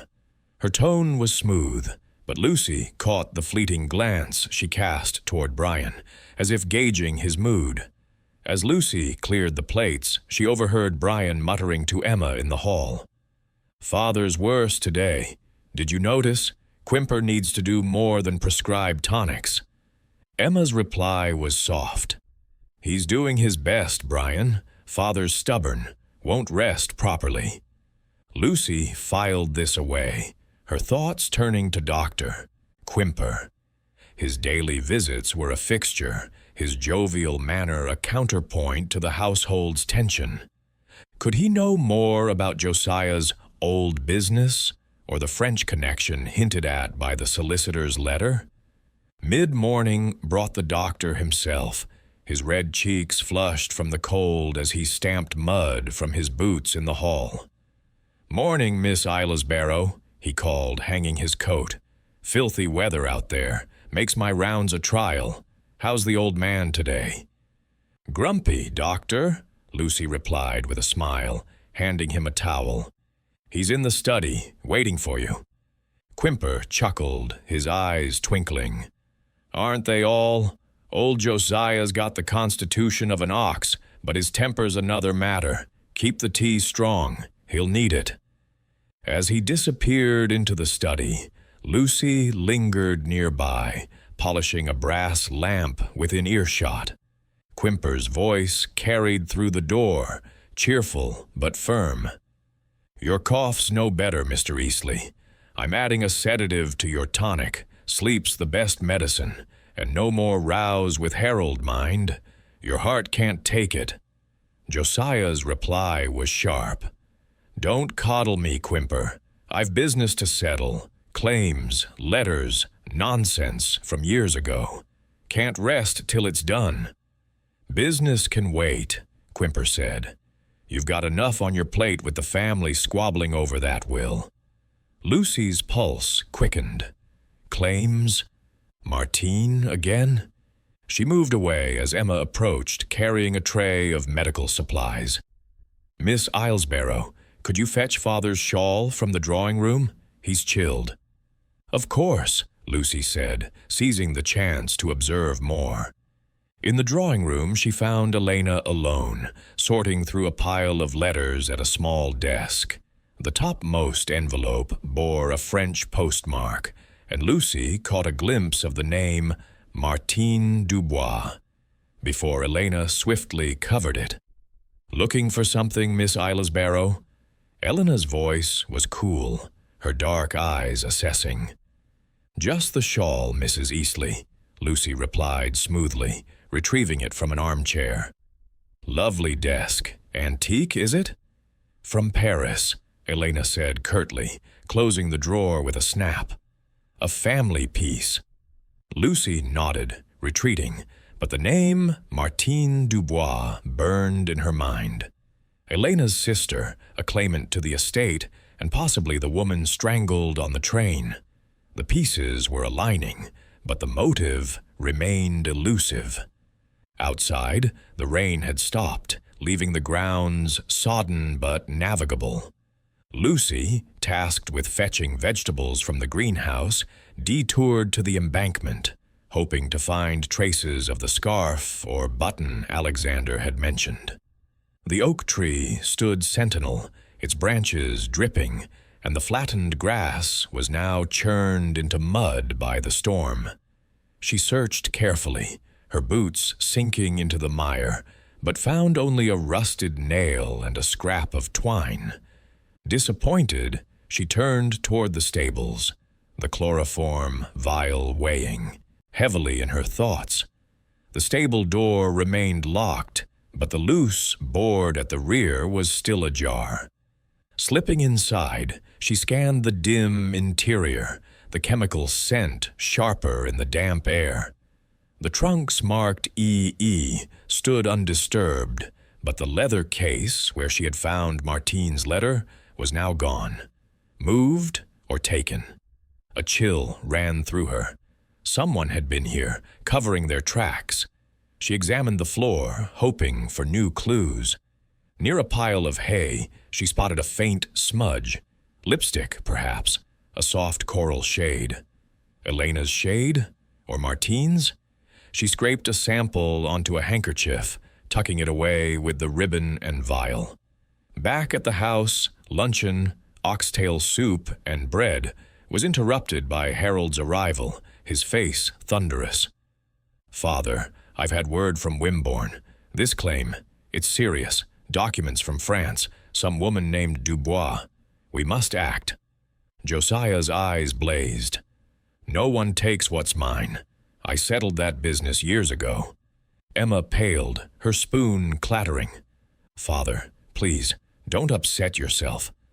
Elena's expression remained serene, but her knuckles whitened around her napkin. Brian, unusually quiet, stared at his plate. Lucy, serving the soup, caught Harold's glare at Elena. You'd know about French connections, wouldn't you? He said sharply. Elena's laugh was light but strained. Really, Harold, your imagination. I'm as English as you now. The tension was palpable, and Lucy retreated to the kitchen where Mrs. Hart was chopping onions. Heard that row? The cook muttered. Mr. Harold's got it in for Mrs. Elena. Says she's bleeding the estate dry. Flo, scrubbing pots, chimed in. Saw her burning papers in the garden yesterday. Smelled funny, like chemicals. Lucy's heart skipped. Burning papers. Evidence? What kind of papers? She asked casually. Dunno, Flo said. Letters, maybe. She was quick to hide 'em when I came by.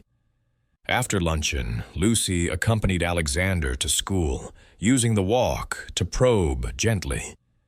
That scarf you found by the tracks, she said. Did your mother keep it? Alexander kicked a pebble. Think so. She put it in her drawer. Said it was hers, but it looked different, fancier. Any more strangers by the tracks? Lucy asked. Not since that man with the hat, he said. Mama told me to stay away. Said it's not safe. Lucy nodded, her mind racing. Elena's actions, taking the scarf, meeting a stranger, burning papers, suggested guilt, or at least knowledge. But of what? Afternoon brought a visit from Inspector Craddock, his face grim as he met Lucy in the hall. Got that warrant for the stables, he said quietly. Miss Marple's pushing hard, says the chloroform's a lead. We'll search tomorrow. Lucy hesitated, then shared the lipstick smudge. Found this in the stables. Could be nothing, but it's odd. Craddock's eyes narrowed. Odd indeed. Keep your eyes open, Miss Islesborough. Something's off here. As he left, Lucy felt a mix of relief and dread. A search might uncover the truth, but it could also spook the culprit. She needed to act fast. Dinner preparations were underway when Elena sought her out in the pantry. Miss Islesborough, she said, her voice low. You're very observant. I trust you're discreet? Of course, Mrs. Eastley, Lucy replied, her heart pounding. Was this a warning? Elena's smile was enigmatic. Good. Families like ours value privacy. Old secrets, you understand, best left alone. She glided away, leaving Lucy unsettled. The threat was subtle, but clear. Dinner, cod in parsley sauce, was strained, Harold's absence noted with relief. Josiah, however, was querulous, snapping at Emma for misplacing a letter. It was on my desk. Where is it? Emma flushed. I'll find it, Father. Perhaps Cedric moved it. Lucy, serving the fish, recalled the hidden letter. Was it the same one? Or another clue? After dinner, the family retired to the drawing room for coffee. Lucy, clearing the table, overheard Brian and Elena in the corridor, their voices hushed. It's too risky, Brian was saying. If they find out... They won't, Elena cut in. The papers are gone, and she's gone. Lucy's breath caught. She... Martine? The murder victim? Slipping upstairs, Lucy examined her clues. The vial, the ribbon, the letter, now the lipstick. Each pointed to Elena, but the motive was murky. A sister claiming the inheritance, threatening Alexander's share, or something deeper, tied to Josiah's wartime past. Her letter to Miss Marple was urgent. Stables search imminent. Found lipstick smudge, possibly Elena's. Her sister Martine's letter confirms inheritance claim. Elena burning papers, seen with stranger. Family unaware of police interest. Advise next steps. As she sealed the letter, a knock at her door startled her. Emma stood there, her face pale. Miss Islesborough, Father's taken a turn, coughing badly. Dr. Quimper's coming back. Could you help? Lucy followed, her mind racing. Josiah's health, the claim, Elena's secrets. Time was running short. In the study, Josiah lay propped on pillows, his breathing labored. Quimper arrived, his bag clinking with vials. "Overdid it, old man," he said, administering a dose. "This'll calm you." Lucy watched closely, noting the label on the vial, similar to the one in the stables. Coincidence or evidence? As Quimper left, he paused by Lucy. "Keep an eye on him tonight, and watch the family. Tempers are fraying."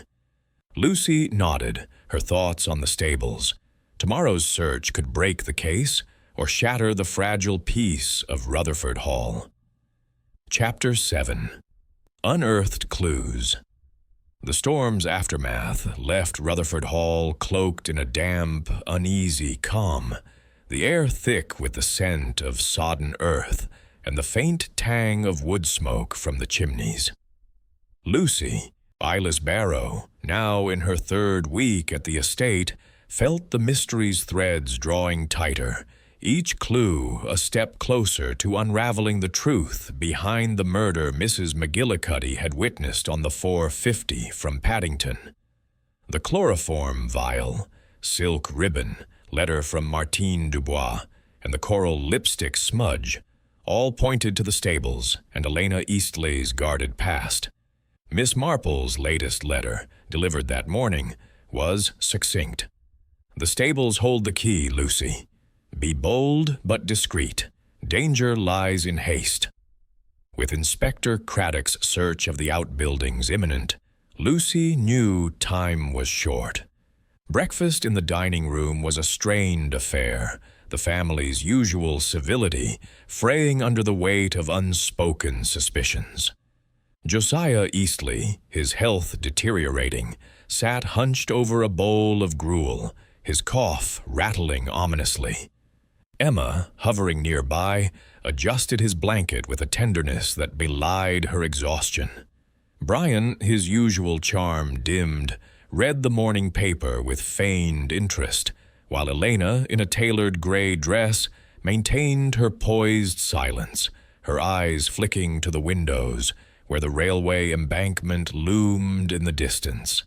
Alexander, dispatched to school early, had left behind a toy train on the table, a reminder of the case's central thread.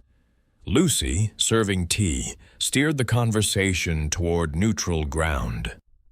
"The village fete is tomorrow, Miss Eastley," she said brightly. "Will Master Alexander's play be the highlight?" Emma's face softened. "He's thrilled to be Robin Hood. We'll all go. Father, too, if he's feeling up to it." Josiah grunted. Foolishness, but the boy should have his moment. Elena's smile was thin. A charming distraction. Alexander deserves a little joy. Her tone was warm, but Lucy caught the subtle tension in her posture, as if the fate, or the public exposure it entailed, unsettled her. As Lucy cleared the plates, she overheard Brian and Emma in the hall, their voices low. "Father's worse, Emma," Brian said.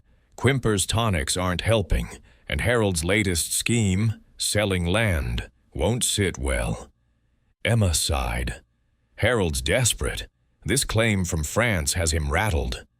Lucy's ears pricked up. The claim, Martine Dubois, Elena's sister, demanding a share of the estate.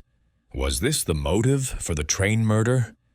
She retreated to the kitchen where Mrs. Hart was preparing luncheon, mutton stew, hearty against the chill. "Family's at it again," the cook muttered, stirring the pot. "Mr. Harold's due back tonight, and there'll be sparks. Mark my words." Flo, polishing silver, chimed in. "Saw Mrs. Elena in the garden this morning, carrying a parcel, sneaky-like, headed toward the stables." Lucy's pulse quickened. A parcel? More evidence being hidden? "What kind of parcel?" she asked casually. "Wrapped in brown paper," Flo said. "Looked heavy. She didn't see me. She was in a hurry." Filing this away, Lucy resolved to revisit the stables before Crar introduction of new evidence. The storm's disruption provided Lucy with a rare opportunity. With the family occupied, Josiah napping, Emma writing letters, Brian in the coach house, and Elena supervising Alexander's school preparations, Lucy slipped out after luncheon, her boots crunching on the gravel path. The sky was leaden, threatening more rain, but the ground was firm enough for exploration. She headed for the stables, her crowbar tucked under her coat, determined to uncover what Elena might have hidden. The stable door remained padlocked, but the loose board at the rear yielded easily. Inside, the air was heavy with the familiar chloroform scent, now mingled with a musty dampness. The trunks, marked EE, stood in their corner, but the hay bales had been rearranged, as if someone had shifted them recently. Kneeling, Lucy examined the floor, her flashlight revealing fresh scuff marks in the dirt. Her heart raced as she moved a bale aside, exposing a tarpaulin draped over a bulky shape.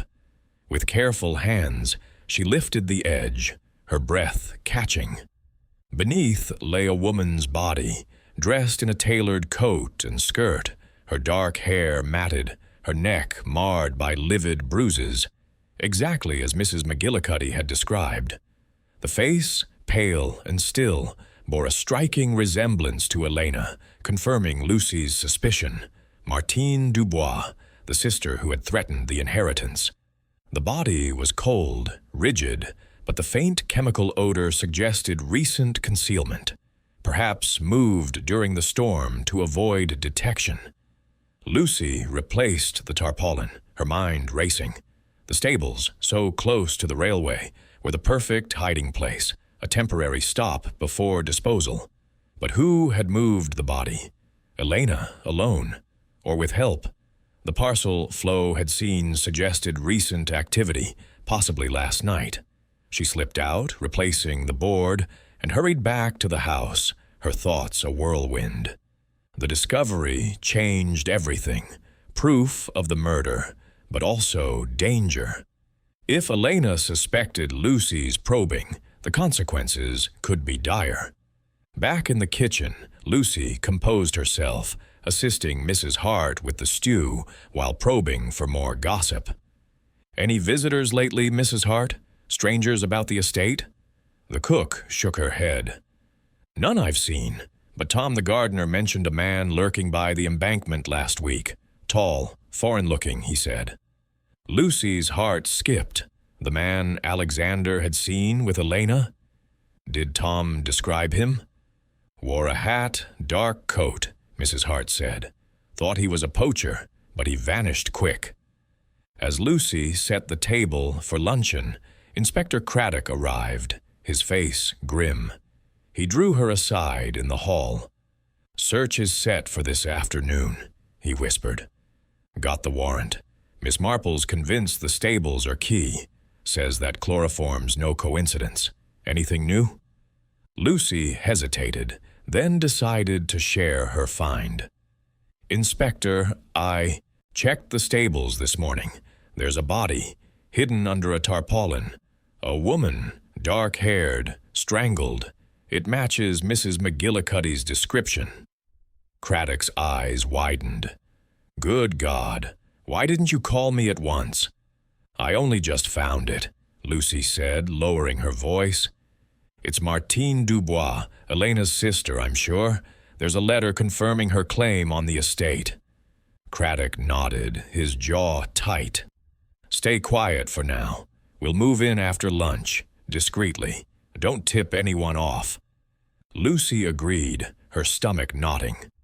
The police presence would escalate tensions, and Elena's sharp instincts might sense trouble. Luncheon was a fraught affair, the family unaware of the impending search. Josiah, rallied by a new tonic, dominated the conversation, railing against Harold's schemes. "Selling land, my grandfather's legacy, never." Emma, pale, tried to soothe him. "Father, please, Harold's only trying to help." Elena, her composure unshaken, changed the subject. "Alexander's play will be charming tomorrow. We must all support him." Brian nodded absently, his eyes on his plate. Lucy, serving the stew, noted his unease. Did he know about Martine? Or was he merely caught in the family's crossfire? As the meal ended, Craddock returned with 2 constables, their arrival masked as a routine check. "Just inspecting the grounds, Miss Eastley," he told Emma in the hall. "Reports of trespassers." Emma frowned but nodded. "Of course, Inspector. Do be careful. The paths are muddy." Lucy, tasked with fetching tea, watched from the kitchen window as the police approached the stables. Her heart pounded. Would they find the body undisturbed? Or had Elena moved it again? Minutes later, Craddock returned, his face pale. "It's there," he whispered to Lucy in the pantry.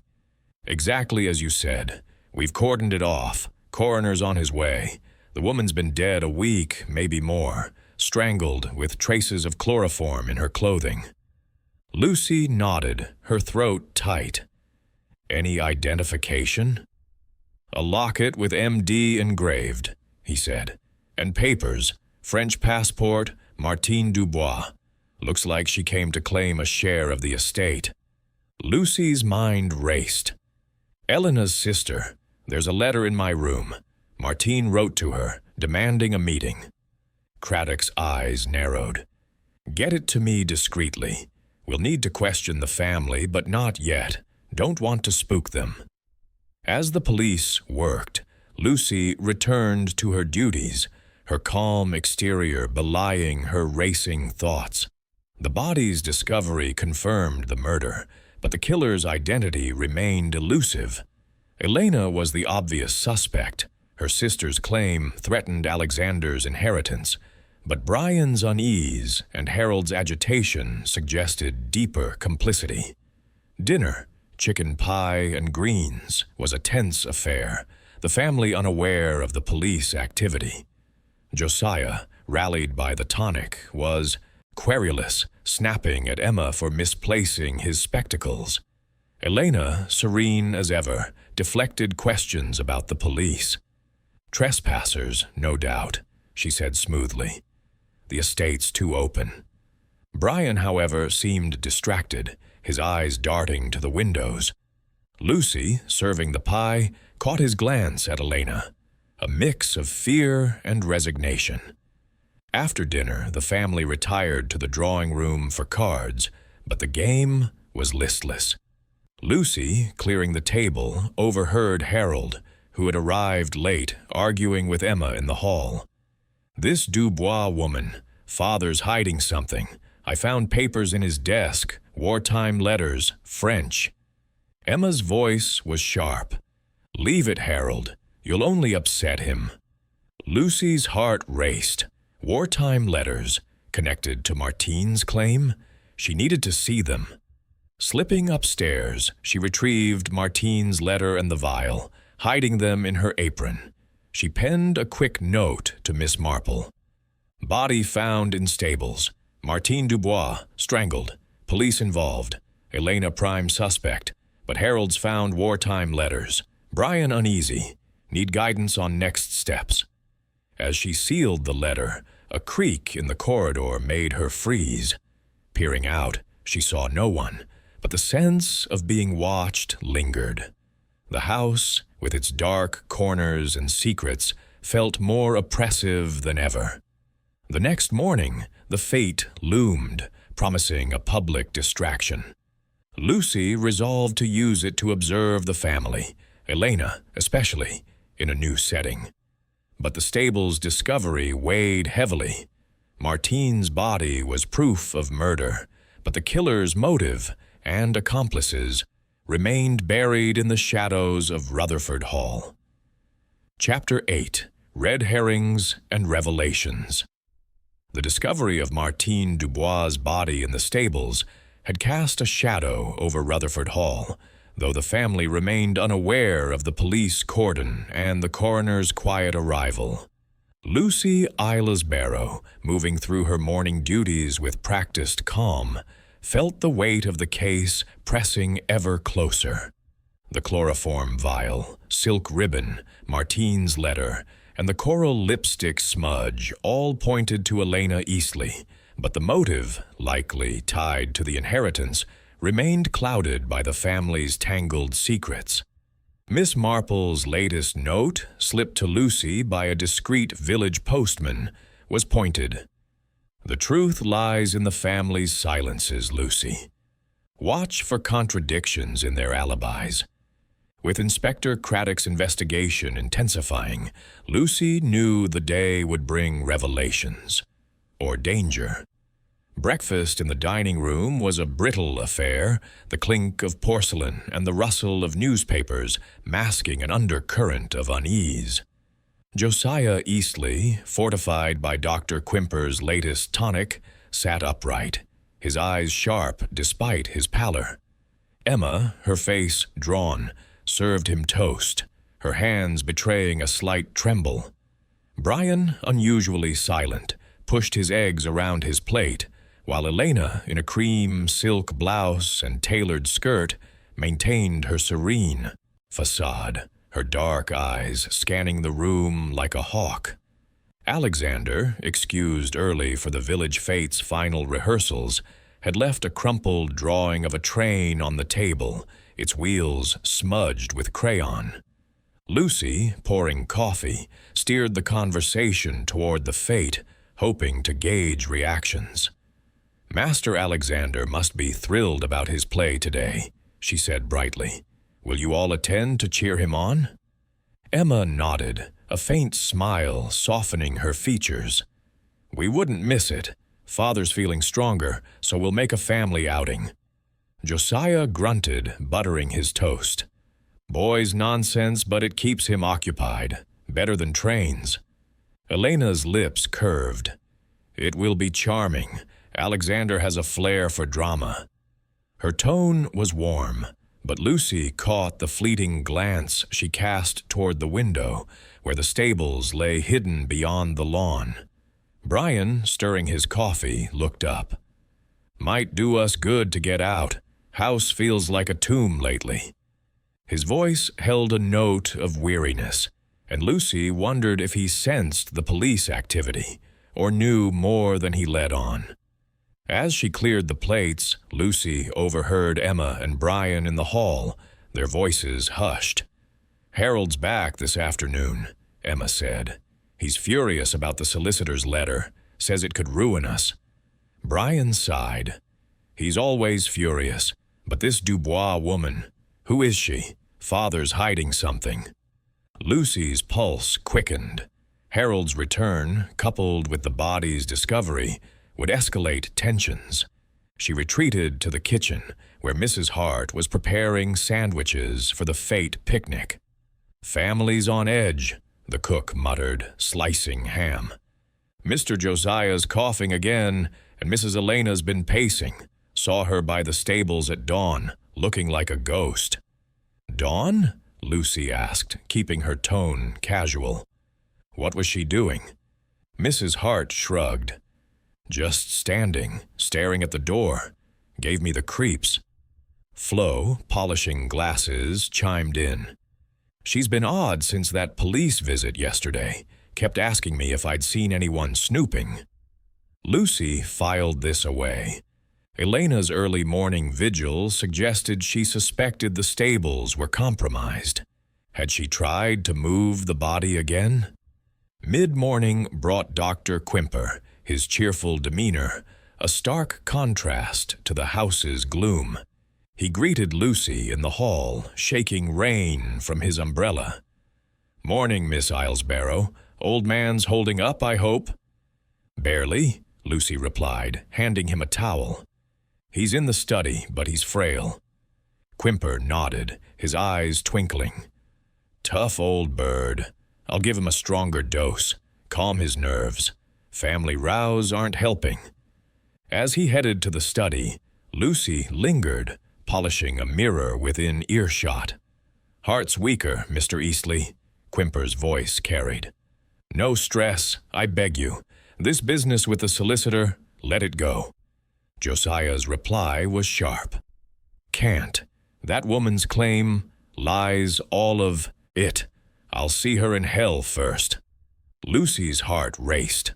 The claim, Martine's inheritance demand, was central.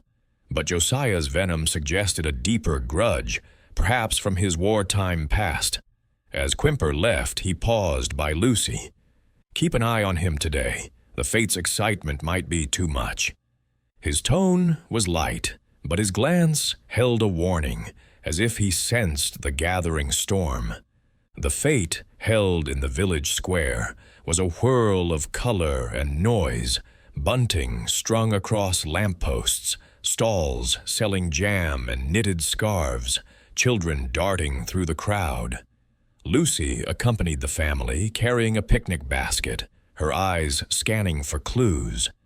Alexander, in his Robin Hood costume, waved excitedly from the school's makeshift stage, while Josiah, bundled in a wheelchair, grumbled about the noise. Emma fussed over him, Brian chatted with villagers, and Elena, elegant in a fur-trimmed coat, smiled graciously but kept her distance.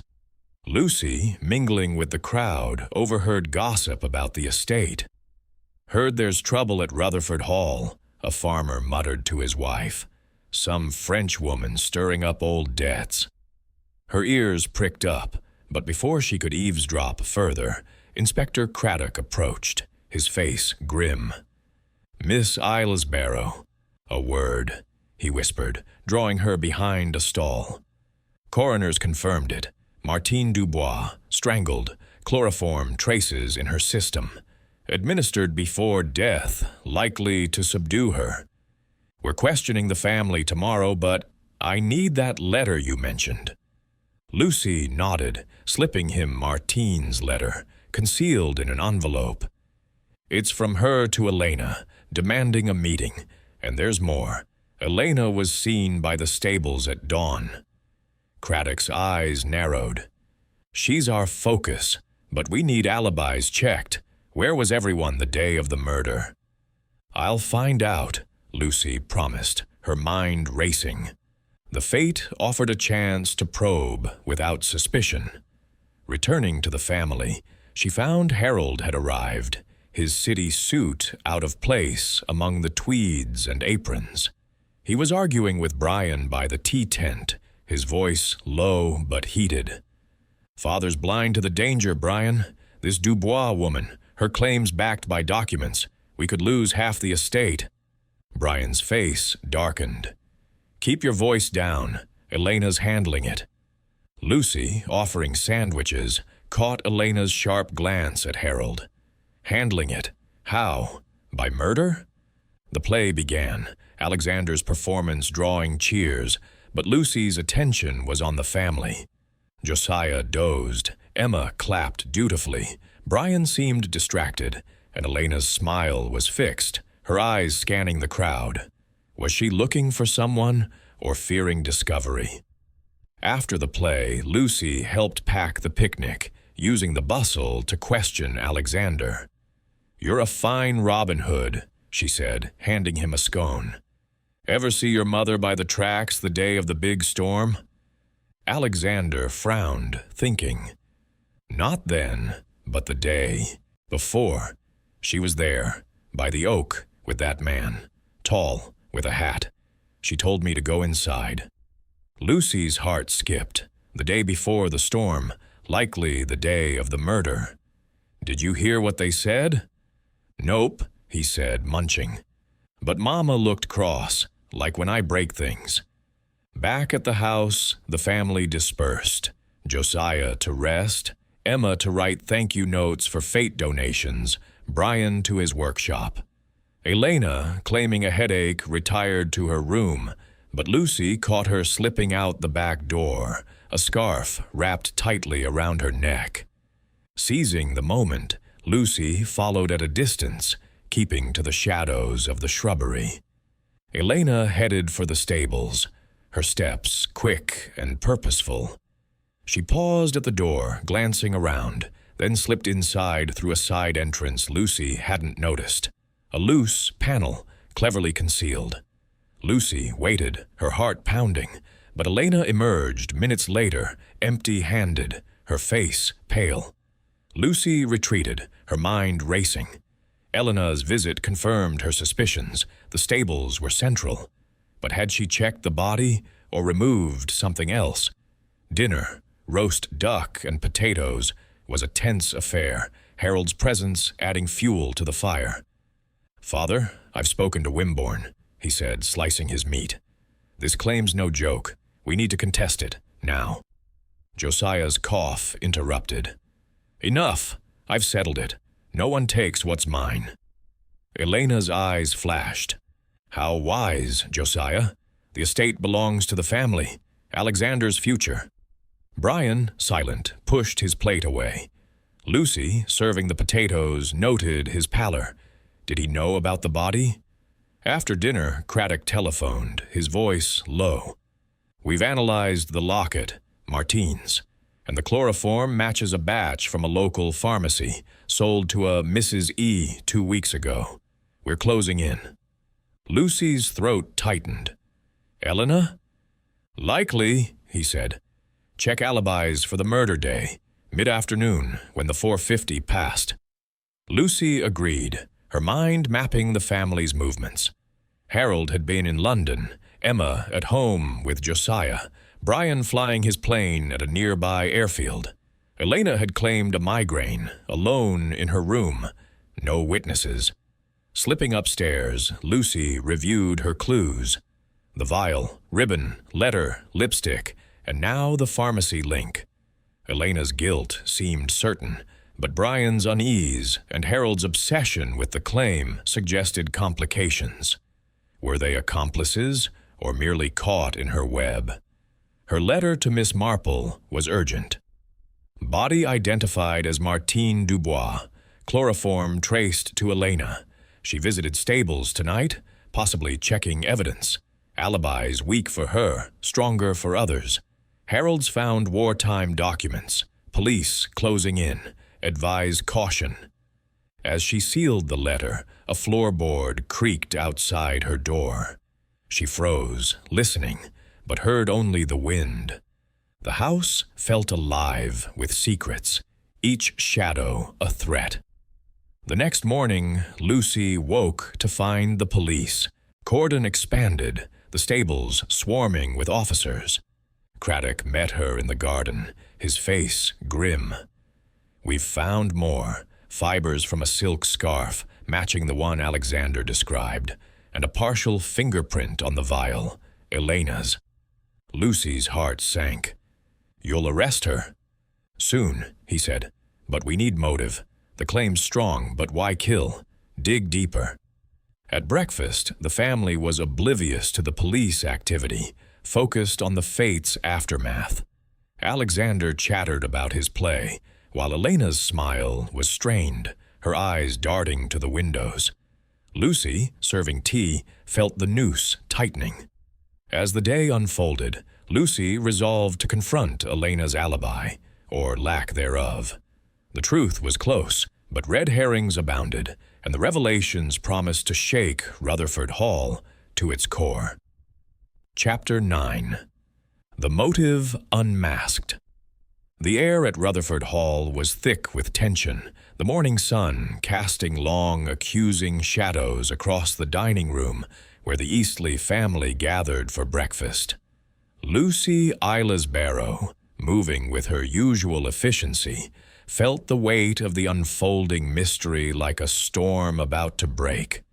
The discovery of Martine Dubois' body in the stables, confirmed as Elena's sister and a claimant to the estate, had shifted the investigation into high gear. Inspector Craddock's evidence, chloroform traces, a silk scarf, and Elena's fingerprint on the vial, pointed unmistakably to her guilt, but the motive remained elusive. Miss Marple's latest note, delivered discreetly at dawn, was a quiet warning. "Greed wears many masks, Lucy. Look beyond the obvious. Someone else may be pulling strings." With the police poised to question the family, Lucy knew today would be pivotal. The breakfast table was a study in suppressed nerves. Josiah Eastley, his cough quieter but his temper sharp, stabbed at his boiled egg with a scowl. Emma, pale and drawn, poured his tea with unsteady hands, her eyes darting to the windows, where police officers could be seen patrolling the grounds. Brian, his usual levity gone, stared at his plate, while Elena, in a lavender dress that seemed almost defiantly elegant, maintained her poised calm, though her fingers twisted a napkin tightly. Alexander, unaware of the gathering storm, chattered about the fate's success, his Robin Hood costume still strewn across a chair. Lucy, serving toast, kept her tone light. "The village is still talking about your performance, Master Alexander. Any plans for an encore?" Alexander grinned, oblivious to the tension. "Maybe I'll be a detective next, solving crimes like in books." Josiah snorted. "Enough nonsense. Eat your breakfast, boy." Elena's smile was brittle. "Let him dream, Josiah. Youth needs its heroes." Her voice was smooth, but Lucy caught the flicker of unease in her eyes, as if she sensed the net closing. As Lucy cleared the plates, she overheard Emma whispering to Brian in the hall. "The police? Why are they still here? It's not just trespassers, is it?" Brian's reply was curt. "Don't ask, Emma. It's trouble. Big trouble." Lucy's heart raced. Did Brian know about the body, or was he merely rattled by the police presence? She retreated to the kitchen where Mrs. Hart was preparing luncheon, cold salmon and salad. "Police crawling all over," the cook muttered, slicing cucumbers. "Heard they found something in the stables. Won't say what." Flo, polishing cutlery, leaned in. "Tom saw them digging, said it's serious. Mrs. Elena's been jumpy, asking if anyone's been near her trunks." Lucy's pulse quickened. Elena's trunks, where Martine's letter had been found. Was she planning to flee? "Did she say anything else?" Lucy asked casually. Flo shook her head. "Just looked scared, like she's hiding something." Mid-morning brought Dr. Quimper, his usual cheer tempered by concern. He greeted Lucy in the hall, his medical bag clinking. "Morning, Miss Islesbarrow. Old man's not worse, I hope. Police are making a stir." "He's frail but stubborn," Lucy replied, handing him a towel for his damp shoes. "They're investigating something in the stables." Quimper's eyes narrowed. "Stables? Odd place for police. Josiah's not involved, surely." Lucy shrugged, feigning ignorance. "Routine, I expect." As Quimper entered the study, Lucy lingered, dusting a picture frame within earshot. "Your heart's steadier today," Quimper said to Josiah. "But no shocks. Those police aren't here for nothing. What's this about a body?" Josiah's voice was sharp. "Body? Rubbish. Nosy fools, stirring up trouble." Lucy's breath caught. Had news leaked, or was Quimper fishing? She moved away as Emma approached, carrying a tray of bandages. The morning's chores gave Lucy a chance to probe further. Tasked with fetching linens from the attic, she detoured to Elena's room, hoping to find the scarf Alexander had mentioned. The door was ajar, and Elena was absent, likely at the stables again. Lucy slipped inside, her heart pounding. The room was immaculate, with a faint scent of lavender. On the dressing table, among perfume bottles, lay a silk scarf, blue, embroidered, matching the ribbon in Lucy's possession. She lifted it, noting a faint stain. Lipstick, coral, like the smudge in the stables. Tucking it back, she retreated, her suspicions hardening. Luncheon was a silent ordeal, the family's unease palpable. Harold, who had arrived late the previous night, dominated with complaints about the solicitor. "Wimborne's useless," he snapped, slicing salmon. "This Dubois claim, wartime nonsense, but it's got teeth. Father, you must clarify the will." Josiah's eyes blazed. "My will's clear. Alexander gets his share, contingencies for the rest. No outsider takes what's mine." Elena's fork paused. How reassuring, Josiah. Alexander's future is paramount. Her voice was smooth, but Lucy caught the tension in her jaw. Brian, silent, pushed his plate away. Lucy, serving salad, noted his pallor, fear or guilt. As the meal ended, Inspector Craddock arrived, his face grim. He drew Lucy aside in the pantry. "We've got more. Fibers from the scarf match the victim's clothing, and the pharmacy confirmed Elena bought the chloroform, using a false name. We're questioning her today." Lucy nodded, her throat tight. Her alibi's weak, alone with a migraine, but Brian's acting strange. Might know something. Craddock's eyes narrowed. "Check his movements. We need to rule out accomplices." Lucy agreed, her mind racing.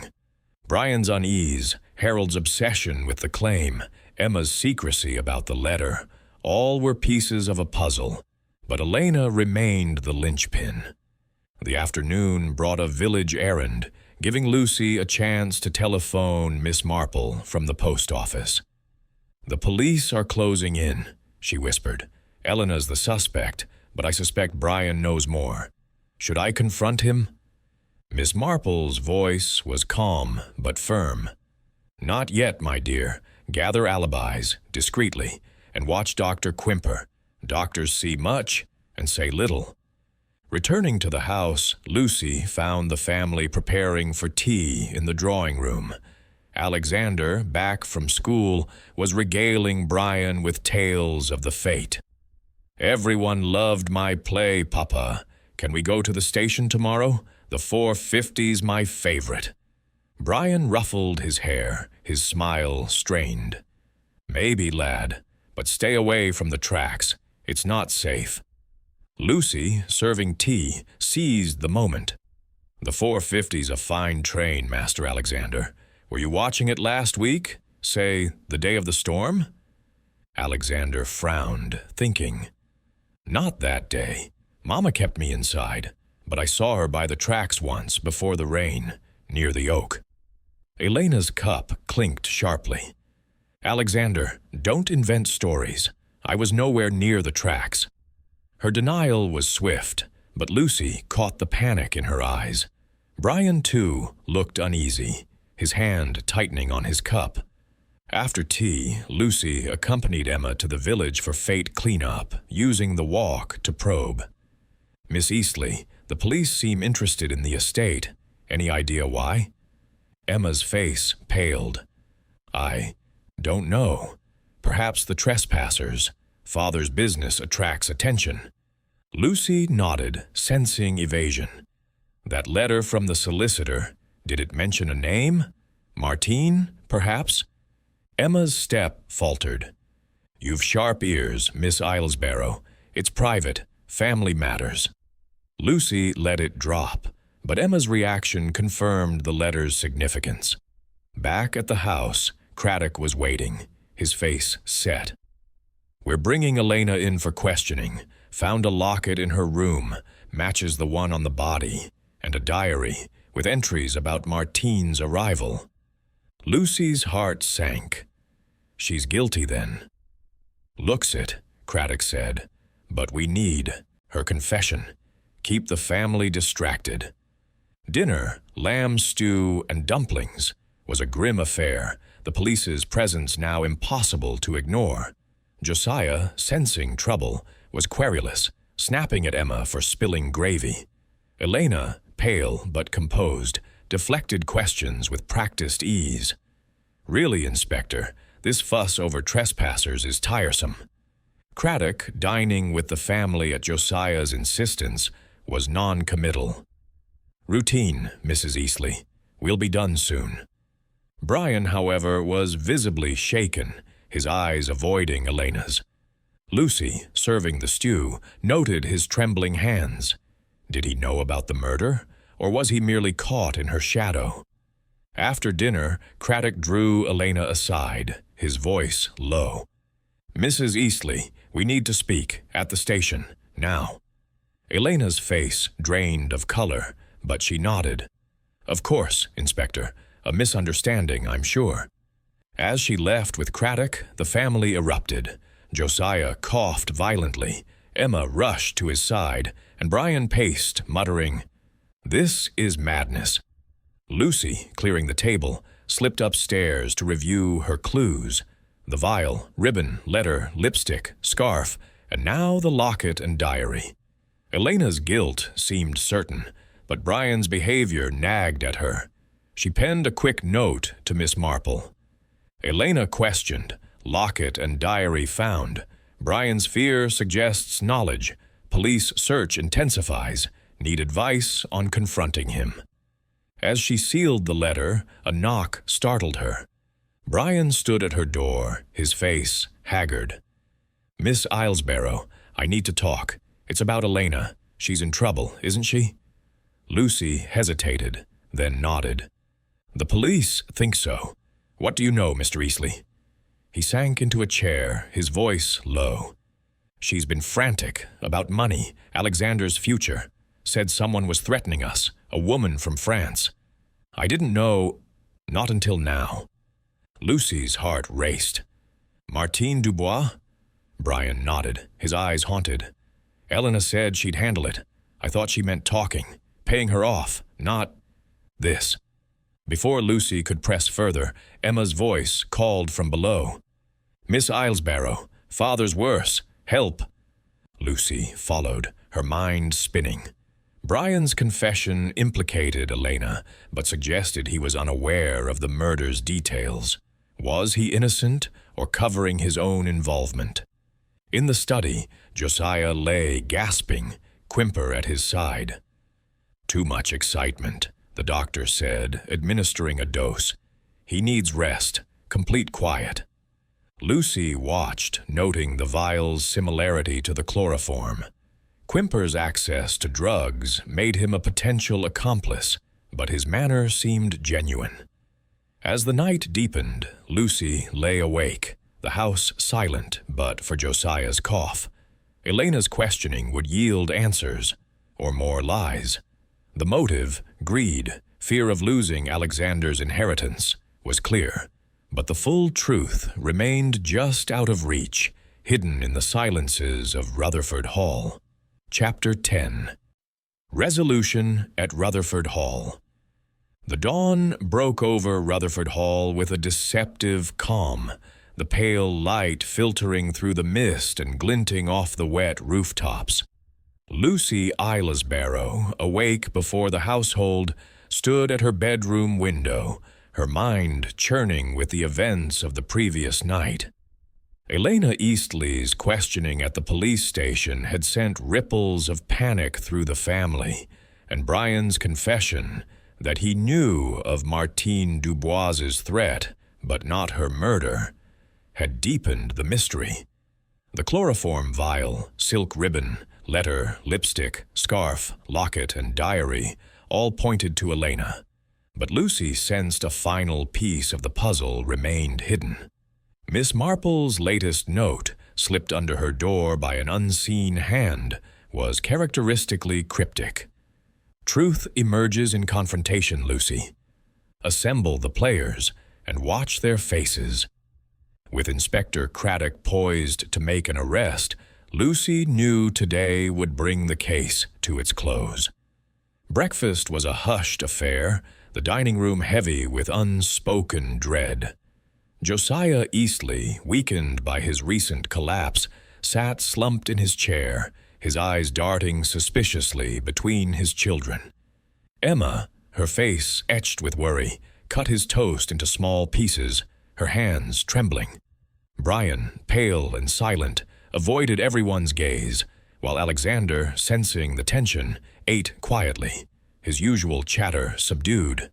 Elena's absence hung like a specter, her place at the table empty. Lucy, serving tea, kept her tone light. "The village is still talking about the fate, Miss Eastley. Master Alexander's performance was the highlight." Emma managed a faint smile. "He did us proud. Didn't you, Alexander?" The boy nodded, his eyes on his plate. "Wish Mama was here. Where is she, Papa?" Brian's fork clattered. "She'll be back soon, lad. Just helping the police with something." Josiah snorted, his voice hoarse. "Helping? Nonsense. Trouble's brewing, and I'll not have it in my house."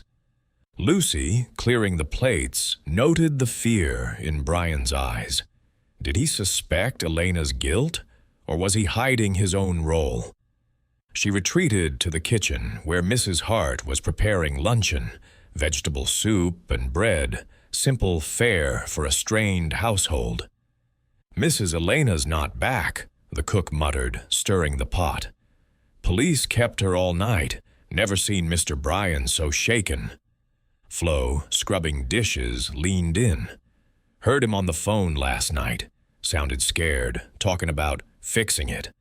Reckon he knows something?" Lucy's pulse quickened. Fixing what? The murder or its aftermath? "Did he say who he was speaking to?" she asked casually. Flo shook her head. "Couldn't hear, but he was in the study till midnight."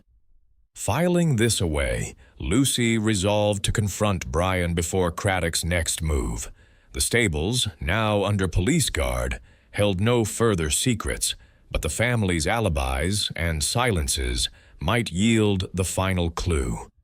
Mid-morning brought Dr. Quimper, his usual cheer replaced by a grim focus. He greeted Lucy in the hall, his medical bag heavier than usual.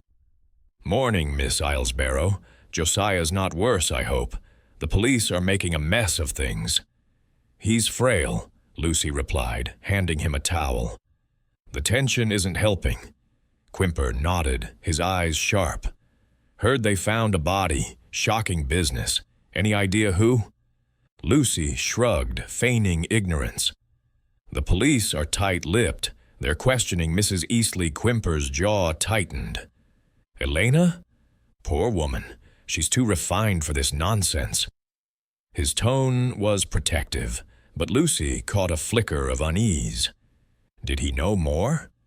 As he entered the study, Lucy lingered, polishing a candlestick within earshot. "Your heart's holding, Mr. Eastley," Quimper said. "But no shocks. This police business, any truth to it?"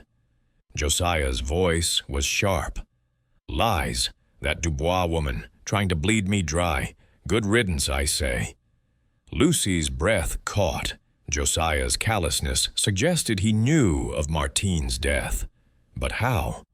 She moved away as Emma approached, carrying a tray of medicines. The morning's chores gave Lucy a chance to probe Brian. Finding him alone in the coach house, tinkering with a model airplane, she seized the moment. "Mr. Eastley, you seemed worried last night. Is there anything I can do?" Brian's hands froze, his eyes avoiding hers. "It's nothing, Miss Islesborough, just family matters." Lucy pressed gently. "The police are serious about Mrs. Eastley. You mentioned a woman from France, Martine Dubois. Did you know her?" Brian's face paled. "Elena's sister. She wrote, demanding money, said she had a claim. I told Elena to ignore her, but she was frantic. Said it'd ruin Alexander's future." "Did she meet Martine?" Lucy asked, her voice steady. Brian hesitated, then nodded. "The day of the storm. Elena went to the station, said she'd talk sense into her. I didn't know, not until the police came." Lucy's heart raced. Elena at the station, the 450's platform. "Did you see her return?" "No," he admitted. "I was flying, testing a friend's plane. Got back late. Elena was in her room, said she had a migraine." His alibi was solid, but Elena's was crumbling. Lucy thanked him and retreated, her mind spinning. Elena had met Martine on the train, not just at the station, a calculated act. Luncheon was a grim affair, the family's silence broken only by Josiah's cough. Emma, serving soup, whispered to Lucy, Elena's still not back. What's happening? The police are thorough, Lucy said evasively. It'll be cleared up soon. Harold, arriving mid-meal, was furious. This is outrageous. Elena dragged off like a criminal. Father, you must do something. Josiah's eyes blazed. She brought it on herself. French nonsense. Always trouble. Lucy, clearing plates, noted Harold's agitation. Was he protecting Elena or deflecting suspicion? His obsession with the claim suggested deeper knowledge. After luncheon, Inspector Craddock arrived, his face set. He drew Lucy aside in the pantry. Elena's confessed, partially. Admits meeting Martine on the 450, says they argued about the inheritance. Claims Martine fell, hit her head, but the strangulation marks don't lie. She's holding something back. Lucy's throat tightened. Did she mention chloroform? Craddock nodded. Bought it for headaches, she says. Rubbish. We found a vial in her vanity case, matches the one in the stables. She's our killer, but we need the full story. Lucy shared Brian's confession. He says Elena met Martine at the station, but his alibi checks. He was flying. Could someone else be involved? Craddock frowned. Possible. We're checking the mystery man Alexander saw. Keep the family talking. Any slip could help. Lucy agreed, her mind racing. Elena's partial confession was a start, but the motive, greed, or something deeper, needed clarity. The afternoon brought a chance to observe the family at tea, where Alexander's chatter about trains lightened the mood. The 450's the best, he said, munching a scone. I saw Mama at the station once, waving to someone on it. Lucy's heart skipped. When was that, Master Alexander? Before the storm, he said. She had her scarf, the blue one. Elena on the platform, waving, luring Martine? Lucy filed it away. As tea ended, Miss Marple arrived, her frail figure bundled in a woolen coat, her eyes bright behind her spectacles. Miss Ilasbarrow, a word, she said, drawing Lucy to the garden. You've done splendidly. Elena's the key, but the family's reactions will tell us more. Gather them tonight. Let me address them. Lucy nodded, her respect for the old lady deepening. Miss Marple's knack for seeing through human nature was unmatched. Dinner, beef casserole and carrots, was a tense affair, Elena's absence a gaping wound. Josiah, rallied by Quimper's tonic, was querulous, snapping at Emma for spilling water. Harold, pacing, muttered about legal fees, while Brian stared at his plate, his face ashen. After dinner, Lucy arranged for the family to gather in the drawing room, ostensibly for coffee. Miss Marple, seated by the fire, her knitting needles clicking, took the floor. I've a story to tell, she began, her voice soft but commanding. A woman, Martine Dubois, came to claim her share of this estate. Josiah's daughter from a wartime liaison, kept secret for years. She threatened Elena's son, Alexander, whose inheritance hangs on the will. Martine was strangled on the 450, her body hidden in the stables. The family froze. Josiah's cough broke the silence. Lies, no daughter of mine. Miss Marple's eyes twinkled. Oh, but she was. Mr. Eastley, documents prove it. Wimborne confirmed. Elena knew. She met Martine on the train, lured her with promises of reconciliation, chloroform to subdue, then strangulation, a bold act, seen by chance by my friend Mrs. McGillicuddy. Emma gasped. Brian's face crumpled. Harold's eyes narrowed. Elena? Impossible, Miss Marple continued, undeterred. The scarf, the locket, the diary, all hers. The chloroform vial bore her fingerprint. She hid the body, planning to move it later, but the storm and Lucy's diligence thwarted her. Brian broke. "I didn't know. She said she'd handle Martine, pay her off. I was flying." Miss Marple nodded. "You're clear, Mr. Eastley, but Elena's motive was clear. Greed, masked as maternal love. Martine's claim would have Alexander's share." Emma's voice trembled. "But why hide it here?" "The stables were convenient," Miss Marple said. "Near the tracks, private."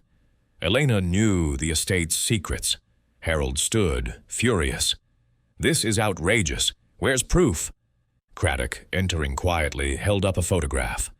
"Her confession, Mr. Eastley. She admitted luring Martine, using chloroform, strangling her. The motive, protecting her son's future." Josiah's cough erupted, his face gray. "My fault. Wartime folly. But murder, no." Lucy watched, her heart heavy. Elena's plan, meticulous yet flawed, had unraveled under Miss Marple's gaze. As Craddock escorted the family to the station for statements, Lucy penned a final note to Miss Marple. "Case closed." Elena confessed. "Motive, greed. Brian innocent, family shaken. Your insight was key." The house fell silent, the shadows lifting.